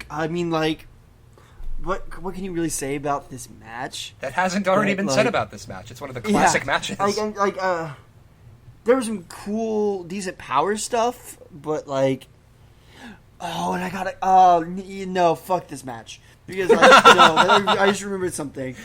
I just remembered Ronnie Garvin's finisher, if you can call it that. You mean Dino's? No, after the match. Right. When he starts stomping on, spoiler. I don't know that that's his finisher. I think they call it the Garvin stomp. Yeah. the thing Garvin that- stomp. It looks better than when Randy does it. Sure. Does Because it? Blandy Orton. When Blandy Orton... Okay, look, Orton. Vince, sorry. If you are going back and stealing moves from fucking Garvin, you've got a problem in your company, and it ain't financial. It's True. the weakest stomps. It's just he's these look actually pretty vicious, because he stomps on dude's head. They look pretty vicious. They look dumb. It's really dumb. Let me stomp on your dick hole 80 times. I'm gonna look it up and see what his Wikipedia with what his finisher is. But I think that might have been his finisher. I thought about doing that and finding out what is Brie Bella's finisher. Thank Do the you, Bella Wikipedia. twins have a... I Unfortunately, the Wikipedia doesn't even say. That's true. Oh, because they're kinda probably like- they're probably it's kinda just like if managed. you They look up- probably rate them as valets. If you pull up Elizabeth, it's like The slap. signature moves, slap. Yeah. It's funny that Yeah. Ryan, I assume that you're exactly like us right now and just sitting with your head in your hands, wondering why. Correct. Because we were at one point here, we're both doing that. Well, Scooter, what was your rating on this one? It wasn't as bad as the previous match. there were moves. That's true. There were moves. I gave it a 2 out of 5. I thought the exact same way. It literally was it was hot air. Yeah. It was the hot air in Dino Bravo's muscles. Yeah. Brainbusters versus Strike Force. Yes, Oh yes, my God. yes. Fuck yes, Brainbusters. Martel gets stuck in a corner and fights his way out like a badass. Nice spot. Martel's. I like Martel. Oh yeah, Martel's good. Yeah. I just thought it was a really nice spot. He has a weird voice, but we'll get to that. Yes. The heels are sent outside with a pair of drop kicks, and Martel gets a Boston Crab on Arn. Attack to Santino, nets a figure 4 for Tully. Arn runs in, but he gets put in a figure 4. Did you say too. Santino? Yeah. Did you say Santino? I meant Santana. There I'm we go. sorry. There we go. I totally wrote Santino, and I don't know why. Maybe I was thinking of... Well, it's funny that you say Santino Morella. Cobra. It's funny that you say that because Jesse Ventura does not stop at the racist shit about Tito Santana. Okay, no, he always called him Chico. Yeah, and I don't know That's one of that his- makes one it of any his- better. Correct. But he And it's always racist. called him That's like Chico. that's one of his alternate ring names. It's Chico. I think that might be an actual like oh, is friendly it? nickname. Is it like a people have reference for to a him. thing? Yeah. Oh, It might be a reference. Here- Because they always called Razor Ramon Chico. And here I thought Jesse Buckwheat Ventura was just being fucking racist. That's Right. And He might be a little racist. I'm saying he's probably a little bit racist, but well, not everybody lives in L.A. I'm sorry. that's true. And we're not like I don't know. We're in Tennessee. Racism I'm sure ceases to exist. when you're in L.A. It's true. It's true. It does. So when Santana runs in, he runs in and gets Arn in a figure four, and so while they're both in figure fours, Martel and Tully are the ones that are having the issue. A figure eight, really. No, sorry. It's yeah. No, fuck it. Santana is the one that has him in the figure four. He's got Tully in a figure four. Arn runs in to break it up, but Martel runs in. Whew, it's a problem. Yeah. Fuck tag team matches. Right. And Right. he gets Arn Anderson in a figure four. Arn Anderson is like, ow, this hurts. So he sits up and he thumbs Tito in the eye to break that hold, Right. because they're the legal men. Uh-huh. That That is is the the greatest best. thing. That was There's a pretty reason cool. why they're called the Brainbusters. Yep. Arn Anderson is amazing. He looks exactly like a guy that I used to work with, except obviously in a lot better shape. But And that's Arn Anderson's amazing. pretty sure Arn Anderson's a Highlander because he is not aged. No, really yeah, has it. it's amazing. He looks That exactly- guy will live forever. It's true. As a road agent in the WWE. Yep. It's whew. We get a really nice exchange between Santana and Blanchard. Santana accidentally forearms Martel, Setting up the angle for the match. Yep. right? Tito goes ahead and gets a sunset flip on Arn. Arn tries to reach for the ropes, and OSW review really does this better than we can. But this is the infamous Aloha Arn spot. Yep. He just I noticed that. I pointed out. I was like, every time I saw it, I was like, oh, Aloha spot. Yeah. It is pretty amazing. Aloha. Tito catches Arn while he's on the top rope. Monsoon says he caught him in midair. That is not what those words mean. Untrue. Jesus. He's just fuck. Tito tries to tag Martel in. Martel says nope. And Martel just says fuck this. Well, I and guess like leaves. the entire time he's been like checking his like, oh my head, and be like, he walk around like gonna give dirty looks towards the ring and be like, ow my head, this really sucks. Yeah. And then he leaves. Your finish sucks. And Tito's like, hey buddy. And Arn turns him around and The- gives him one hell of a spine buster. Yep. Well, like and like. I like when Martel originally takes off. Tully Blanchard just kind of like stops on his knees and is like looking towards the entrance of the ring. Looks Tito looks back at Arn and is like, "The hell." Yeah. It's awesome. Yep. All right, we'll roll with this. Yeah, why not? After the spine buster, they team up for a spike pile driver. Looks like it murders. Yeah. Yeah, I'm watching it like that. Man, it's Right, I dead. think it might be right before the spine buster. He's like, Arn has got Tito in the corner. He's just like, "Where's your partner? Where is your Where's your partner?" god It's the best now? thing ever. Like that is selling of the It's angle. amazing. Oh, it's beautiful. Yep. It's oh my god, it is great. Yep. He kills Tito. They pin him for the 3, and this one did go on for 9 minutes, but I enjoyed it, even though the Aloha Arn spot was in Yeah. here, Right. which I don't know if that's a plus or a negative. A little bit of both. Yeah. Why not both? It's one of those staples of wrestling that you It's just kind so of like. beautiful. It's so beautiful. This is a pretty good match. I gave this one a 3. Scooter. I love the Horseman. Yep. I love Arn Anderson. I love that spine buster, and I love the angle. I've gone on a rant about schmozzy endings, but this isn't. I wouldn't classify this as a schmozzy. Yeah, it's not quite a ending. schmoz. It's not a schmoz. That's kind of like a misnomer. It's a good. I love the angle of this match, and I gave this a 4 out of 5. Okay. All right. Ryan. I gave it a 3 out of 5. I mean, like you guys have pretty much covered it. There were some amazing moments. It wasn't like that, it had some shit that wasn't really going for it, but for the most part, listen. After the 1-2 punch of Demolition versus the Powers of Pain and Rugged Ronnie Garvin versus Dino Bravo, this was great. Yeah, I can get that. Mm-hmm. Okay. We get Mean Gene talking to Martel in the back. It's great. Yeah, he's Martel has the weirdest voice. Like it's just like I can't really An describe unplaceable it. accent. It's French Canadian. Is that what that is? Okay. He's French Canadian, but it's like really weird. I couldn't even do an impression of it because it's very it's really squeaky. strange. Yeah.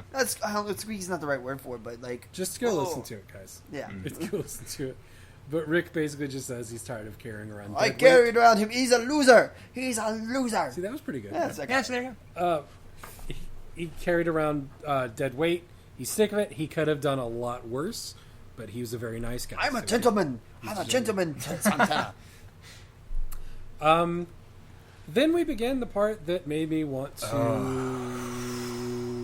kill myself. Yeah. Piper's Pit.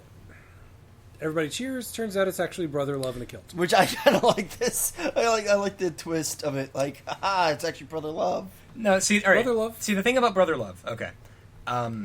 I get that. I love you. I love you. And the thing is, I get that they're going for Brother Love being annoying is the point of his thing. I don't fucking care. Like, if your thing is that you are a literal air raid siren, that doesn't mean I want to listen to you fucking shriek at me for, like, half an hour.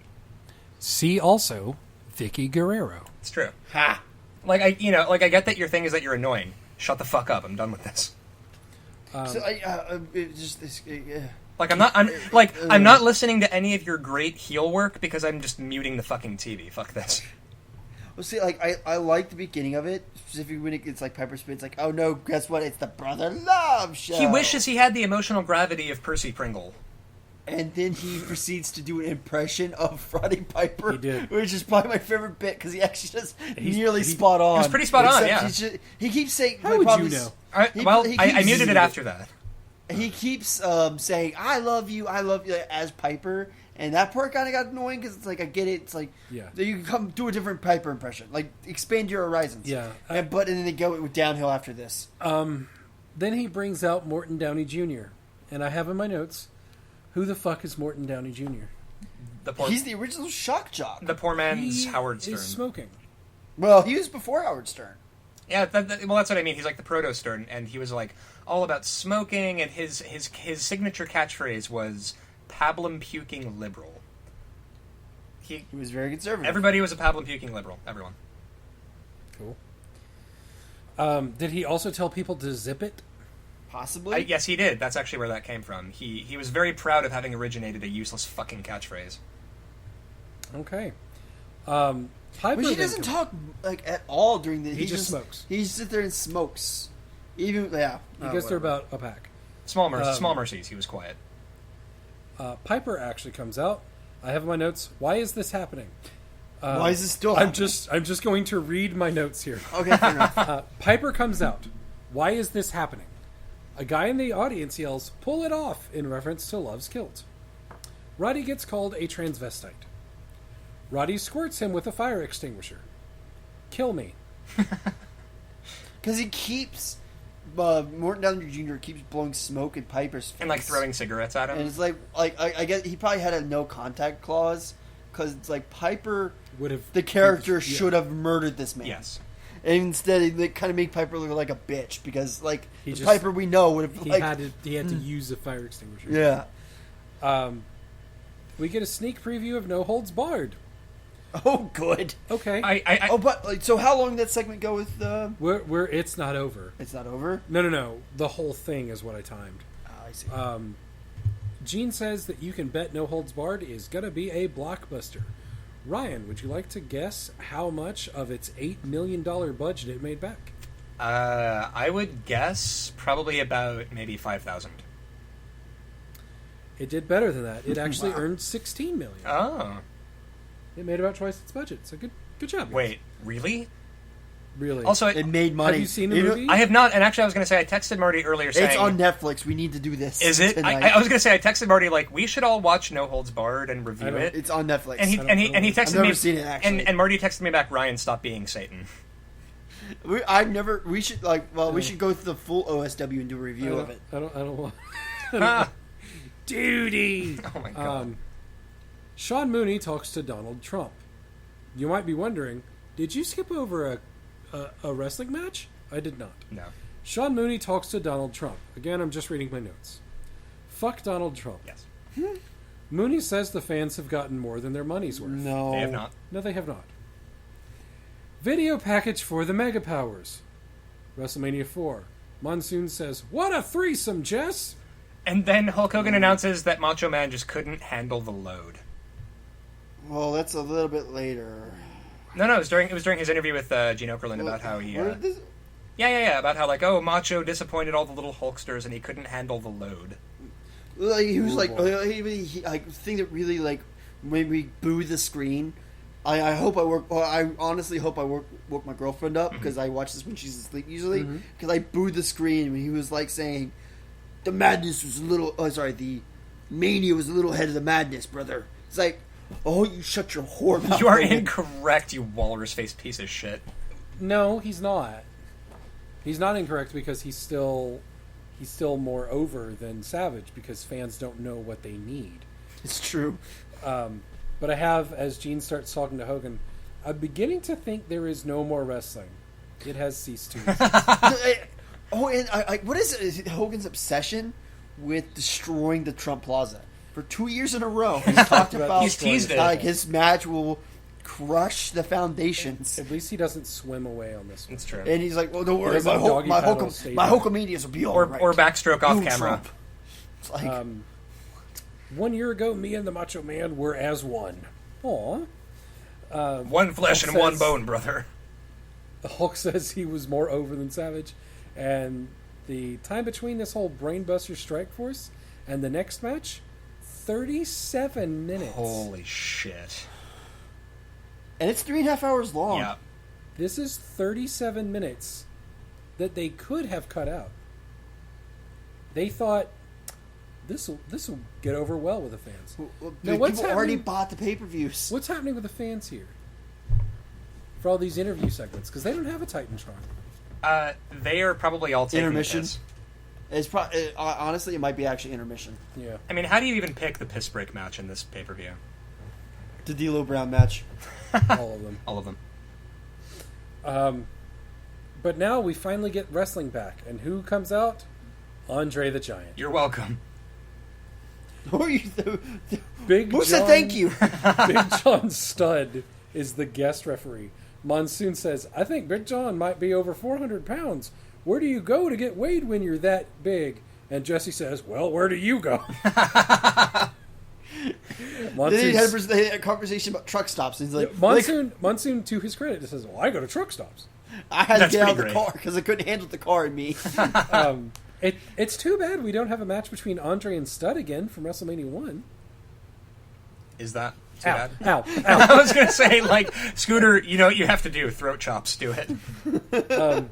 Immediately, Andre throws Jake's head into an exposed turnbuckle. No. When did that thing get exposed? Like it was like first thing it was exposed. It was and he got exposed. tossed into it. And resting headlock. Also, John Studd, I think, is wearing bowling shoes for this. He probably Did you notice his shoes? This I did. it's funny because this match is bowling shoe ugly. Right? Thank you, JR. Right? Exactly. We get after a resting headlock, we get a second resting headlock. Mm-hmm. Jake fires off 2 clothesline, and Andre ties his arms up in the ropes. Yep. Again. Monsoon says, while Andre is tied up in the ropes, "Jake, go and get the snake." He is telling him, "Bring out the python while your opponent is immobilized And has and a deathly And fear. attack him with a attack snake. him with a snake." Who he's also legitimately like has a phobia of. Yeah. Mm-hmm. That was fucked up. Monsoon, sorry, I was going to read the same part because it pissed me off so much.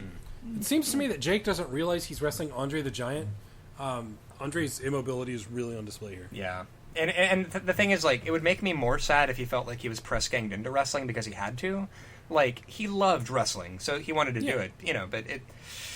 God damn, it was still rough to watch. Jake, as Andre is turned around, tries to bring the snake in. John, the referee, stops him. Yay, John Studd. Good job. Woo! Good job, referee. Andre attacks John Studd for no reason. Yeah, that was weird. Ted DiBiase runs in and steals the snake. Good. That sounds like a euphemism. You should not have the snake at... Takes off. We're gonna play Should not have the a snake rousing at- game of hide the python. Yeah. I don't get it. Neither do I. Jake chases after Ted. Andre attacks John again for no reason. We get split screen. Jake farts his snake into the ring, and Andre runs away. Yep. They ring the bell. Jake wins by DQ. Jesse asks why Andre was DQ'd. Gorilla says it probably is due to the outside interference. Not punching the ref in the face.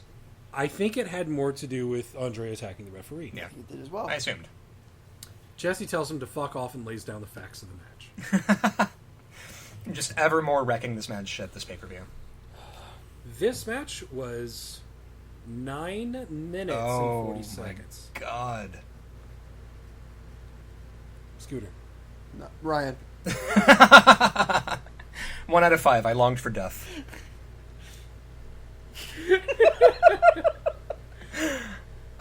Scooter. Scooter. Marty. 1 out of 5. Damn, I should have done it. Yeah, this is a one all the way around. Holy shit, this match sucks. I think we've given a maybe all. Like, we have to go back and look, but maybe we all have given the Andre match a 1 every. I think we might have done that. Yeah. That's sad. No, I think I gave him and Hogan like a 2. Yeah, if I could give Andre the person a number, it would be way bigger than his weight. Oh yeah, of course. It would be in the thousands.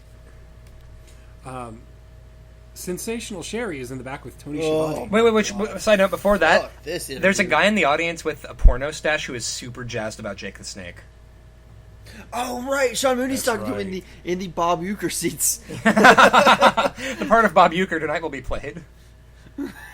by Sean Mooney Oh, in God. the Uecker seats. Yep. And he's just like you can tell Sean Mooney gets annoyed because he's just saying, "Yeah, Jake the Jake's Snake, the best. Jake's the best. Jake the Snake," and he's just like. Yeah, this guy's really excited about Jake. Like, he literally just said, like, Jake "Ah, the you Snake, fucking Jake's carnies." the best. You're right, Mustache Man. He is Jake the Snake Roberts. Sherry does not have her usual makeup on. No, this is Screaming Sherry, I believe. That's true. Yeah. This is just slightly post Peggy Sue Yeah. Sherry. Sensational Sherry is fucking gorgeous. Yeah. That is a beautiful ass woman. Yep. She's She beautiful. says so. She says that she's hotter. She turns around. She Shits on Rock shows and that Robin. her ass is sizzling. She sits on Rock and Robin for good reason, and she's like, "You think everybody says Elizabeth is a beautiful woman? No." And she like turns around for like Tony and says, "This is a beautiful woman." And Tony off to the side is like, Yeah, she's got a point there.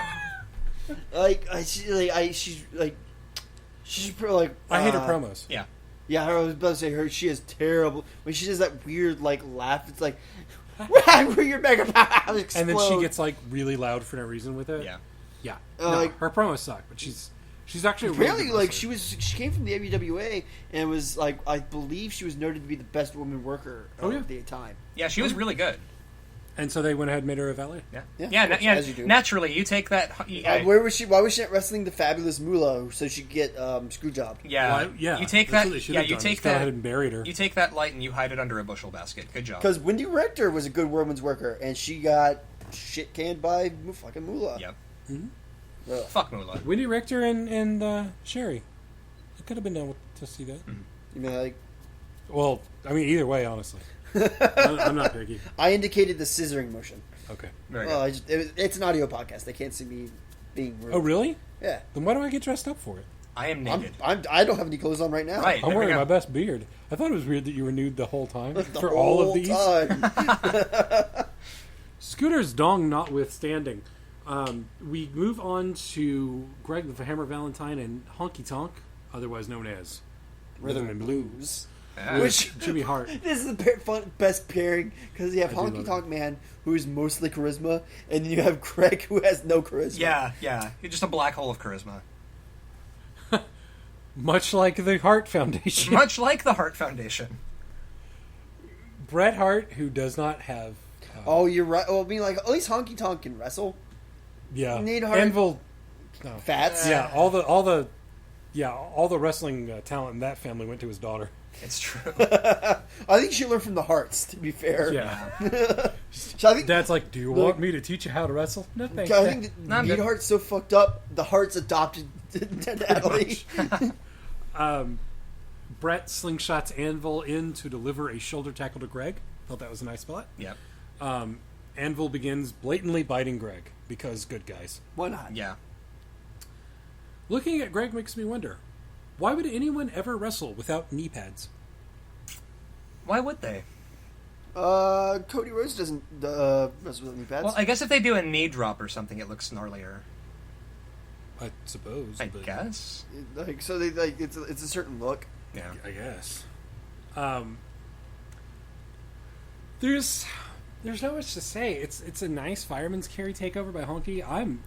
I'm worn out at this point in the paper. It's Yeah. pretty. This one's rough, and it's not like I sat down and watched this shit in one take. This was like 4 or 5 times. I would agree, yeah. I watched it in one sitting.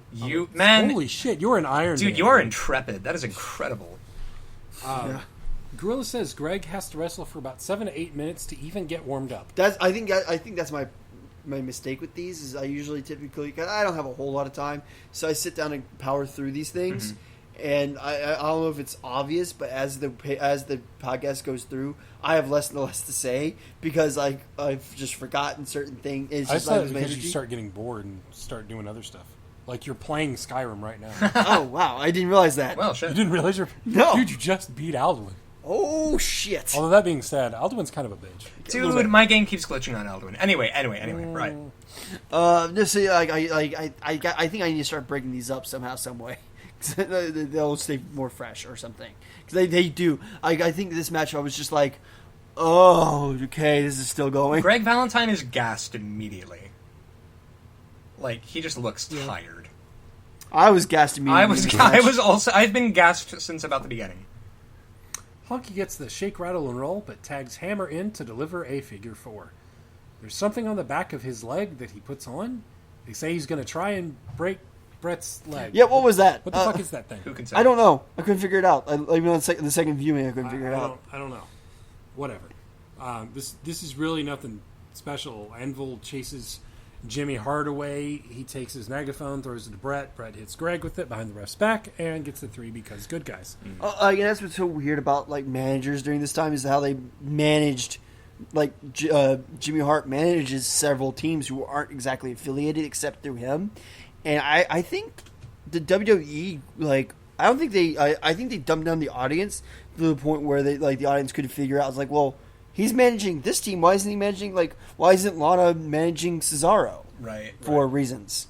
Why is because you never see a manager. You hardly ever see managers to begin with, but you hardly ever see a manage.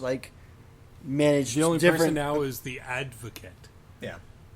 The Advocate is Paul Heyman, and for Is a that what he little calls bit, himself? Yes, he's an advocate for his clients. Right. Well, but even then, Rybaxel, they became a tag team, even though they're separate. No one cares about Rybaxel. Because they figured the audience is too dumb to just think about the guy as being a talent representation organization rather than I don't know.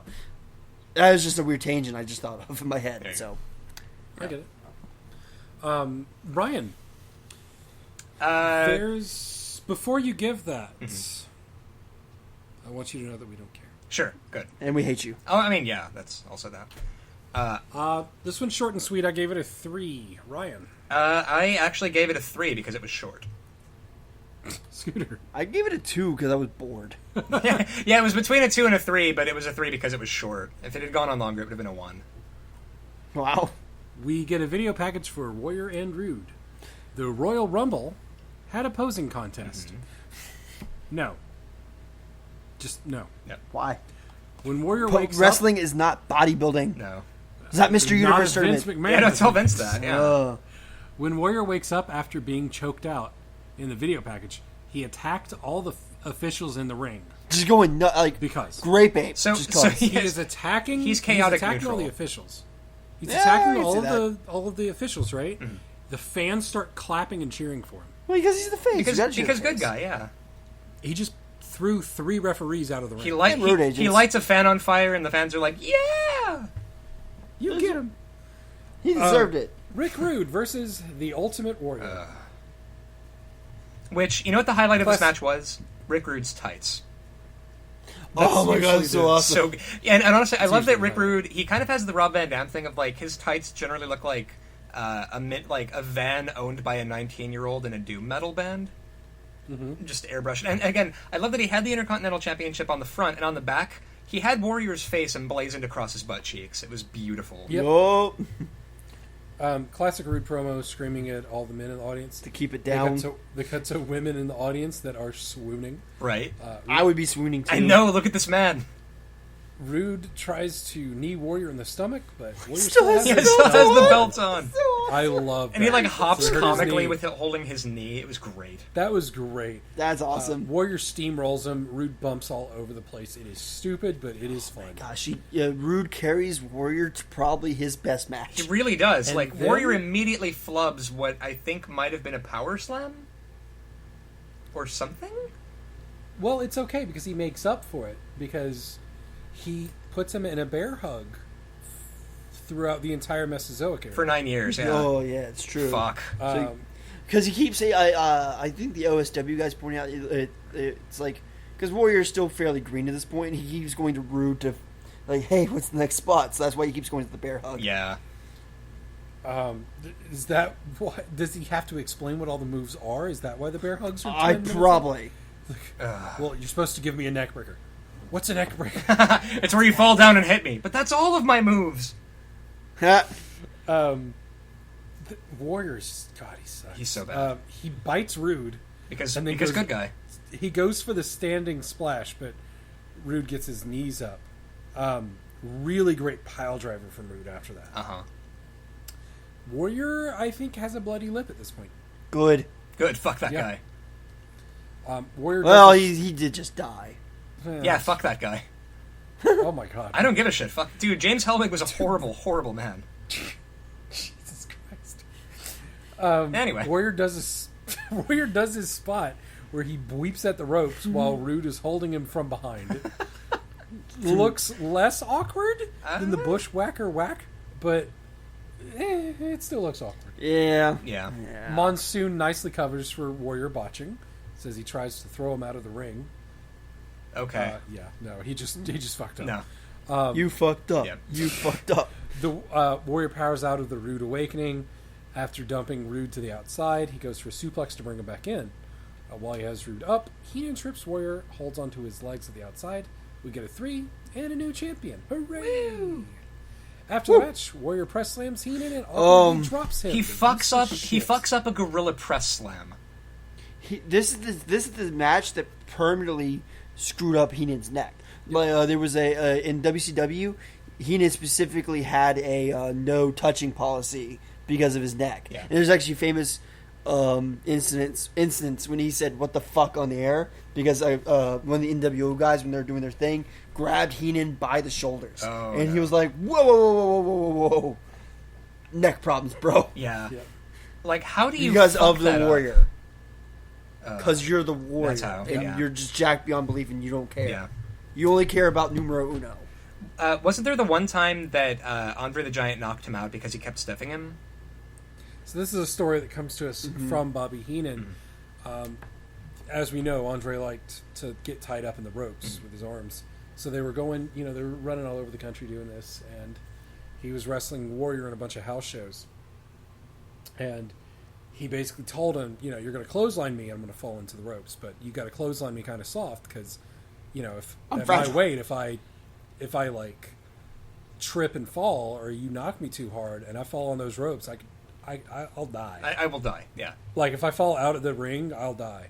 So first night, here comes Warrior, and he hits him at 100 miles an hour, and he falls down into the ropes, but he catches himself thankfully. And Bobby Heenan is right on the outside, right behind him, and he hears Andre go. So next night they're doing this. He runs, he hits him at 1,000 miles an hour, and Andre catches himself but barely. And he hears him go, Third night. The man who thought that angering Andre the Giant is a great idea. Let's do that. Well, he probably just didn't care. He's like, Yeah, he just doesn't He's a young he's shithead. like, oh, I don't care about you. He's like, I'm better than So you. the third night, he comes running even faster for a clothesline at Andre. Andre just holds his fist Yup. and about knocks Warrior unconscious. And he kind of turns over to Heenan and goes, he'll learn. Andre's I just love Andre the Giant so fucking much. That being said, this match is brought up entirely by Rude to a 3. Yeah. From This is me. a watchable match with the Warrior and Rude. He carried him kicking and screaming to the best match of this year. It's Like, for the Warrior. true. Yeah, like and that's why he got a 3. Because Okay. Warrior's that damn good. Sorry, Rude's that damn good. Yeah. Ryan? I gave it a 2. Purely because, like, and I try to take a match on its own merits because, like, okay, sure, I hate the Warrior worse than syphilis, but this is, I try not to go in with my pure distilled hatred of a guy to color my experience of the match. That being said, all of the good moments were entirely Rick Rude, obviously, and even for Rick Rude saving this match, it wasn't that good. 2 out of 5. Scooter? I already gave my rating. Why don't you ever listen to me? Oh, so you did? So you did? We got to talk. We got to get to couples counseling because you We never really do, yeah. ever listen to me. Yeah. It's I horrible. will. You see, there was this one time when I thought you were listening and you really weren't. And I've resented you how many every morning with my honey bunches of oats every morning. How many times must I atone over my bowl of honey bunches of oats? There's only so many As oat many as it clusters you can takes. chew remorsefully before it's just Nope. how it. Nope. Yep. It just keeps. It's the resentment builds up and builds It up. really and builds does. up Yeah, that's fair. Until I kill you with an axe. Well, I mean, that's the logical. That's how the conclusion. story ends, by the way. I kill you with an axe. Well, it's good to have spoilers anyway. Who needs spoilers? John dies in the end. John dies. Yeah, it's true. The butler did it. Yeah. Oh. No, yeah, but like Yeah. watching Bobby Heenan fall neck first from a gorilla press slam. Oh yeah. I got mad. I was so mad. This fucking guy. Yeah, glad he's dead. Moving on. Exactly. So, the after this, I was like, okay, we're almost at the end. Bring up the last guys. I'm gonna hate the match, but whatever. Here comes Bad News Brown, and I was like, oh god, another match. Yeah. And then Monsoon is like, he's gonna be wrestling against Doug, and I was like, oh my god, no, No. I received a text from Ryan. I feel like that should be our new segment. I received a text from Text. Ryan. Things Ryan texted me. And it was, oh my god, I can't even find it. But it was amazing. God, I can't even find it. I think it was Hacksaw's match, and then next Yeah, text. it was Hacksaw. It was like, oh yeah, the Hacksaw's match. Fucking fuck me. And I was like, I know, baby, you can make it. It was very encouraging. Like, come on, baby, I know. You can. We're gonna do this. We're gonna take this hell ride together. It's gonna be fine. It was horrendous. Well, there's our thoughts on this one.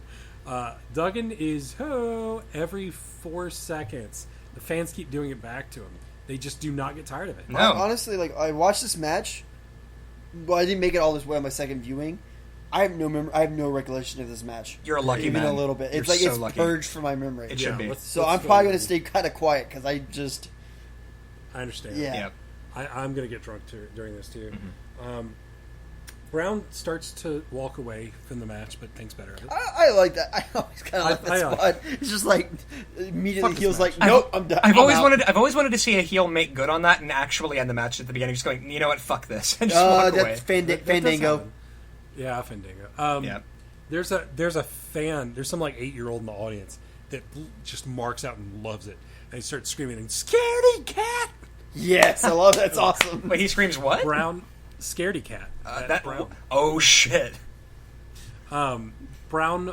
You should have given that kid the kiddo blaster. Just kick in the back of the head. Yeah. I wrote the sentence that I'm gonna mess up. Brown blocks a back body drop and then punches Duggan while he knows. I love alliteration. because Yeah. Duggan's a shithead. Yeah. Fuck him. Duggan gets Brown in the corner. The ref yells at him to let him go. Duggan, I shit you not, turns to the ref and says, "Get off my ass!"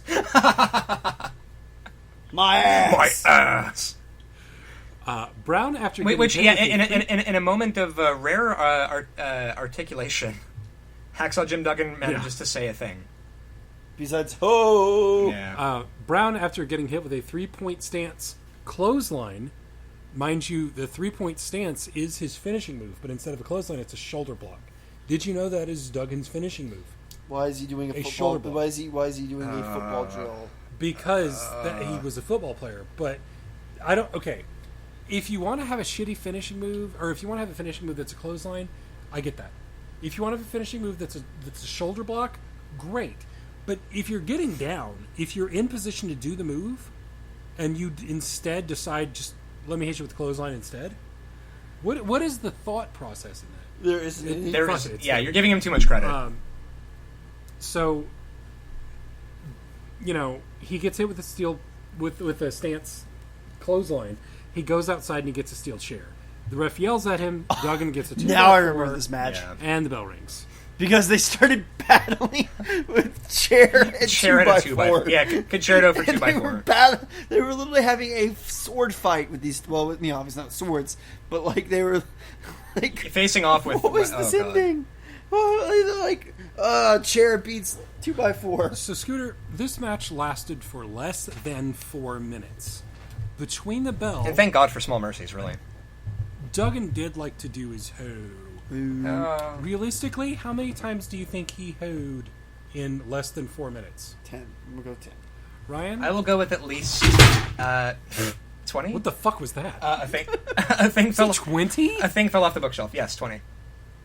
No, it's actually 11. Ah, Oh, I'm close without going over. Good job. you win at blackjack. That means that he hoed once every 20 seconds in this match. Correct. That's too many times. That is too many. One is too fucking Speaking many. of which, speaking of one, Ryan. One. This match. Well, okay. Am I rating this match like a match? Because this wasn't a match. This was an abortion. 1 out of 5. Scooter. This was okay. I'm gonna sit over here, just like a little bit, slightly out of arm's What reach. did you give it? Because it was short, and because I liked the chair versus 2x4 ending, I gave it a 2 out of 5. I'm not going to hit you. If you had said like 4, I might have fired I you. don't know what it was, but like I hate those kind of. If you had endings. said It's just 4, the ridiculousness of Marty it would was have awesome. unhinged his jaw like a snake and eaten you like a whole So turkey. I do need the protein. Actually, that's fair. The chair versus 2x4 thing at the end was kind of funny. Yeah, That's but, fair. 2 get disqualified, thankfully, and Duggan has a giant snot rocket just That was hanging on his gross. mustache. It was disgusting. so And Jesse gross. just kept shitting on him for it. Oh, you fucking idiot. He's like, look at this dumb. I wish you were never born. And now I'm like, okay, that match was short, but now we have that. Here's the Red Rooster. What? His gimmick Whatever his is taunt that is. he is a rooster. He is literally a rooster because he like bobs his head. So like a chicken. okay, so there's a urban legend. I don't know, like I've heard, like I've always heard the story for years. I think I've heard recently that it's not actually true, but there was 2 guys coming up, and one guy was going to get the Red Rooster gimmick, and one guy was going to get the Mr. Perfect gimmick. Turns out, Kurt Hennig was in line to get the Red Rooster gimmick, but something happened. I can't remember what, and they plans changed. And that's when Kurt Hennig became Mr. Perfect. And this poor, sad, sorry son of a bitch became the Red Rooster. Is that what All happened? because, yes. Well, supposedly. That's there's also people said Right. no to not being true. Right. So who knows? But what is true, the reason why this character exists is because Bobby Heenan rattled off the mouth on occasion and said that under his tutelage, a Red Rooster would rise to the top of the card. So therefore, someone had the bright idea. It's like, well, why don't we just have The a Red Red Rooster that Heenan can manage? Oh my god. And put him to the top. And that's how the Red Rooster was born. Yes. I want to die. I want to die. You should. Yeah. You should die. He is a rooster. He is a rooster. That is his. He's a rooster. All the barnyard animals are going to party after he beats them. It's amazing. Well, I mean, Daniel Bryan is a goat, so what are you going to do? Heenan is still holding his ribs. Luckily, from they Warrior. stopped that shit. They but that's did. beside the point. They did. Heenan is still holding his ribs from Warrior. Heenan immediately covers up in a corner. Rooster rams him into the steel ring post and gets the 3. Okay. The Brooklyn Brawler, who came out with Heenan, Oh, Lombardi. attacks him after the match. Cuz. Because why not? Scooter. That's my rating. 1 out of 5. Ryan, I've already written your 1 in. What is your rating? 1. Okay. It made me think of that one joke from Muppet Christmas Carol with Statler and Waldorf with Fozzie Bear as Fezziwig. He's like, he gives his stupid speech, and then Statler and Waldorf are like, it was pointless, it was stupid, it was obvious, it was short, I loved it, oh, and that's how I felt about this. Okay. We get back to Elizabeth Who is and Jean. who is uncomfortable. Oh my god, stop talking. They let her talk. Why? I don't know. I had in here, oh my god, they let her talk. And then after that, I wish they had... Why did they let her talk? Finally, the main event. Oh. The Mega Powers. Explode! Randy Savage is the champion. He is the heavyweight champion of the world. And he comes out first. Naturally. I guarantee you it's because Hogan wanted, like, I think someone pointed that out, like, on commentary. Yeah, they were like, isn't that weird? I'm like, yeah, isn't that weird? I guarantee you Hogan threw his weight around. It's like, nope, I want to come on second. Elizabeth gets her own entrance. She has no character. I don't know what it is. This pay-per-view? That is a beautiful woman. Yeah. No, she is very pretty. I know She has is no attractive. character. She is very beautiful. That's why Hogan banged her, and that's why the storyline was created. There are so many better dildos, especially circa 1989. Did you really need to use Hogan? That's what I'm saying, right? Yeah. I guess the security is like covering her up. There's a guy like right behind her. I didn't get that. Probably because fans grope her. Oh, Jesus. This is 89, dude. That's a good call. Fuck, Jesus. So, Savage jumps out of the ring and snatches a Hulkster finger right off of a fan. The people were going nuts. It was amazing. Like when Hogan's making his entrance and like Savage is like on the turnbuckle, like doing something. I don't know what, but like it's just like the image of Hogan coming down, the fans going nuts was awesome. Savage heads out a second time, but is less hilarious. There is time wasting immediately in the match. Gorilla and Jesse start arguing about Miss Elizabeth's talents as a manager. Jesse asks, what has she ever done? Monsoon says, well, how do you think he ever got a title shot? Because he's Last the Macho year- Man, that's why. No, last year he won a tournament. He Like, didn't get a she's- title he- shot. He Miss- won a tournament. Miss Elizabeth isn't Bobby Heenan. Right, He's she's not not a coaching manager people. like that. I mean, she's a valet. She's a lamp. Like, Yes. she's They useless. call her a manager. Like when she debuted, and when Macho debuted slash with Miss Elizabeth, and all the managers were like, we want you, Macho Man, come join our stable or whatever. He's like, let me introduce you to my new manager. And so she's not a manager. She's a valet. And they just don't call her. Are you familiar with the sexy lamp test? No. It's this thing that if a female character in a show or a movie or something can feasibly be replaced with a sexy lamp and still have the story work seamlessly, this is a shit character. Miss Elizabeth is the only wrestling character I can think of who fails the sexy lamp test. Yeah. I'm sure there's others. Oh, I'm sure, but off the top of my head, she does nothing. Major Guns. Who? WCW. Oh. Don't worry, we'll get there. Oh, no. No, we won't. No, we won't, you son of a bitch. Oh, it's happening. Oh, no. Oh, no. Oh, it's coming. It's coming. So, Savage hides behind Elizabeth to avoid a punch from Hogan. It was a good heel move. I love it as a heel move. Like, I'm so against violence in general. Mm-hmm. So it's funny that I watch wrestling. But Right. Yeah. I'm definitely against, domestic abuse and all that. But him hiding behind her is the funniest thing. It was. I lost my shit laughing. I honestly expected Hogan to follow through with the punch. Yeah. Because Hogan's kind of a dirt. No. If Hogan, Hogan is the worst face. if Hogan followed through with the punch, the fans would cheer and think he was still the good guy. That's how. Probably, yeah. That's how mindless they are about their adoration of this fucking guy in this period. Although after this, when they got back in the ring, I have in all caps, "Oh my God, an arm lock, go behind, drop toe hold from Hogan. Glory be." A move. Outside of the 4. Not just a move. 2 moves chained together. Oh no! Oh, shit. 3 moves if you count him walking behind the guy. We probably, Hogan does. You kind of have to. Yeah. I wonder if Hogan gets paid by the move. No. No, because then he would be He broke. makes a lot more than that. He is. Yeah. Well, I mean, Well, would have been. You mean during this right part. during this part?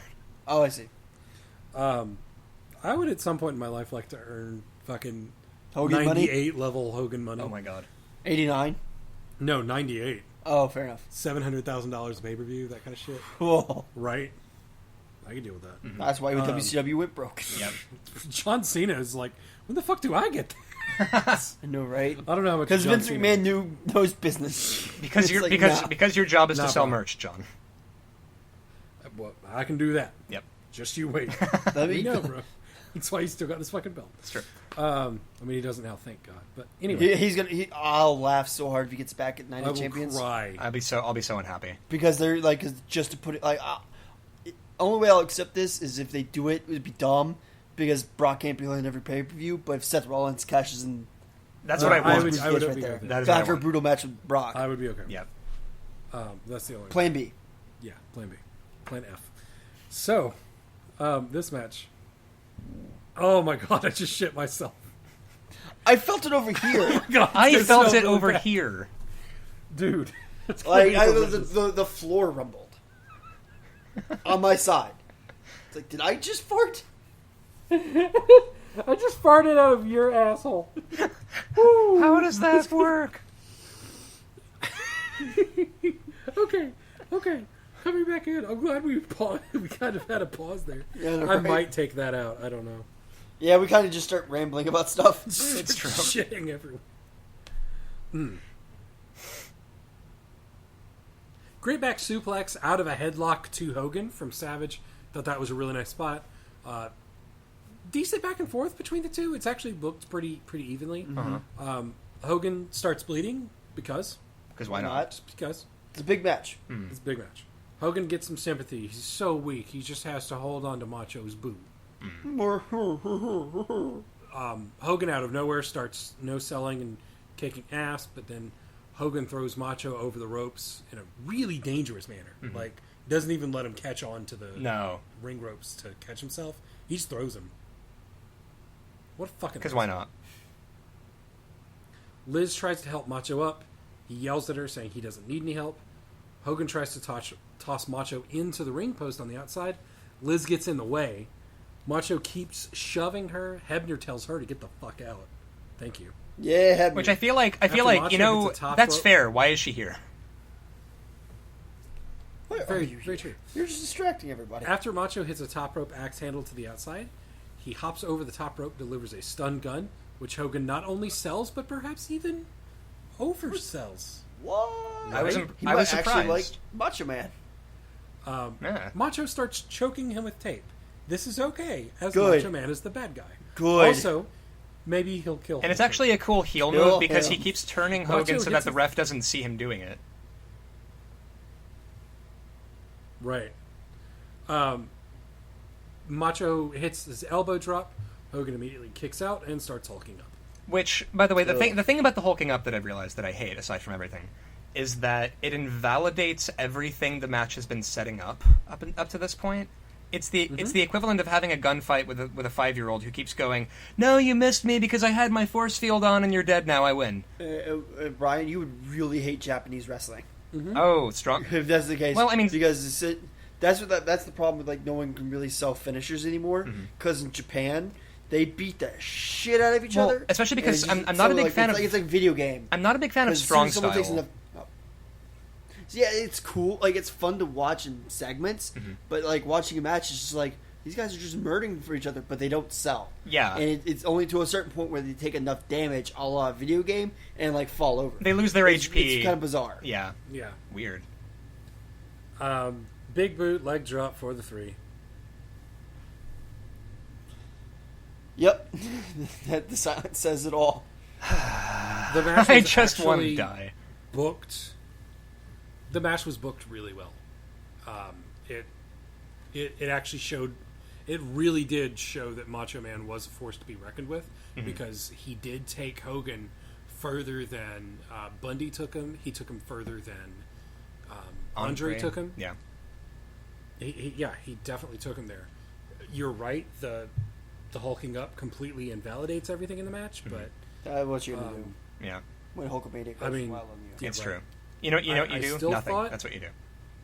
This is probably this is definitely the best Hogan match we've seen him in this far, and I would actually consider showing this match to somebody else.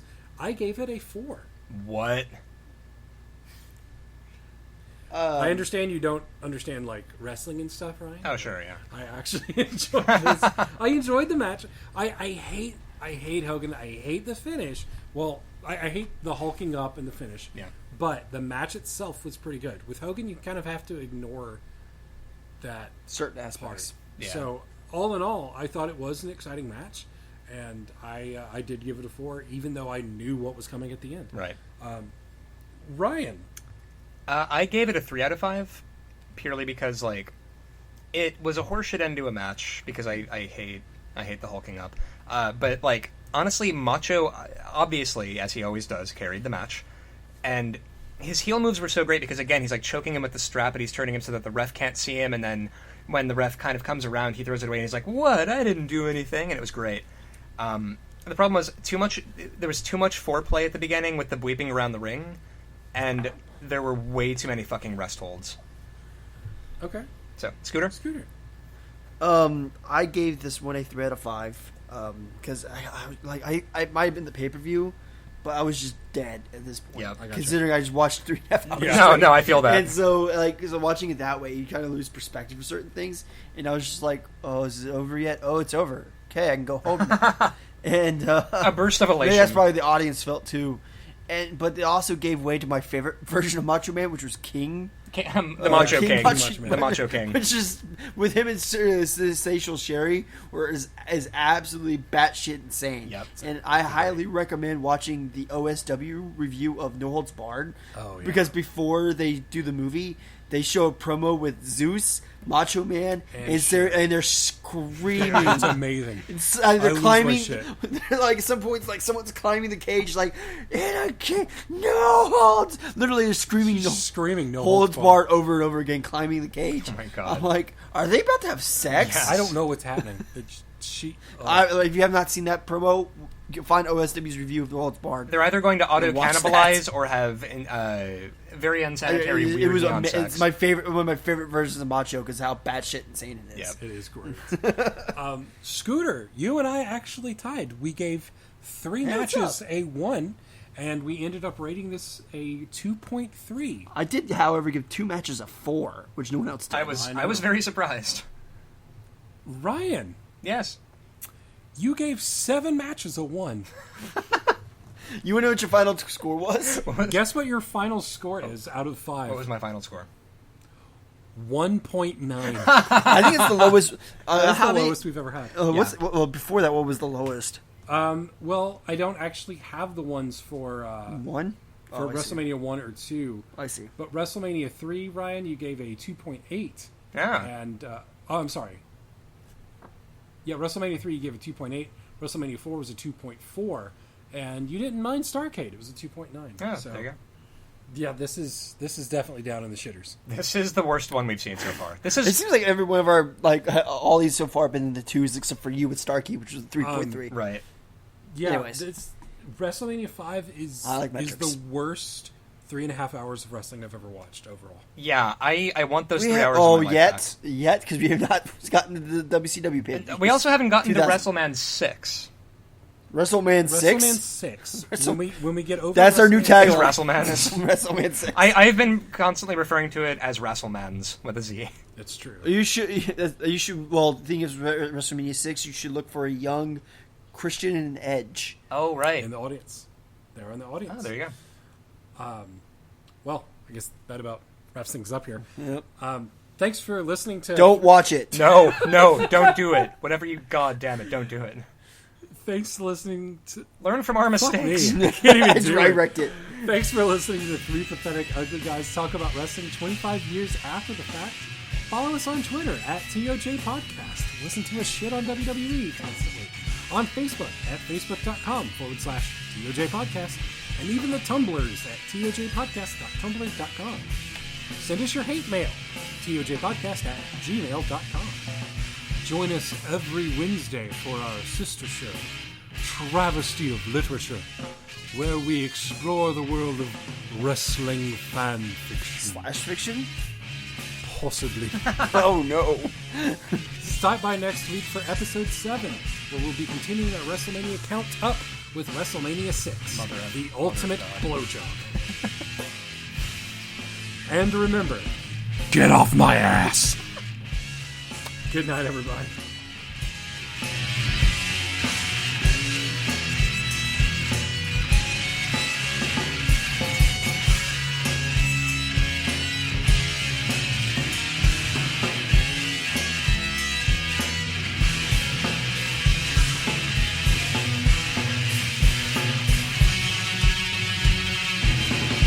Hold on. Okay, now that...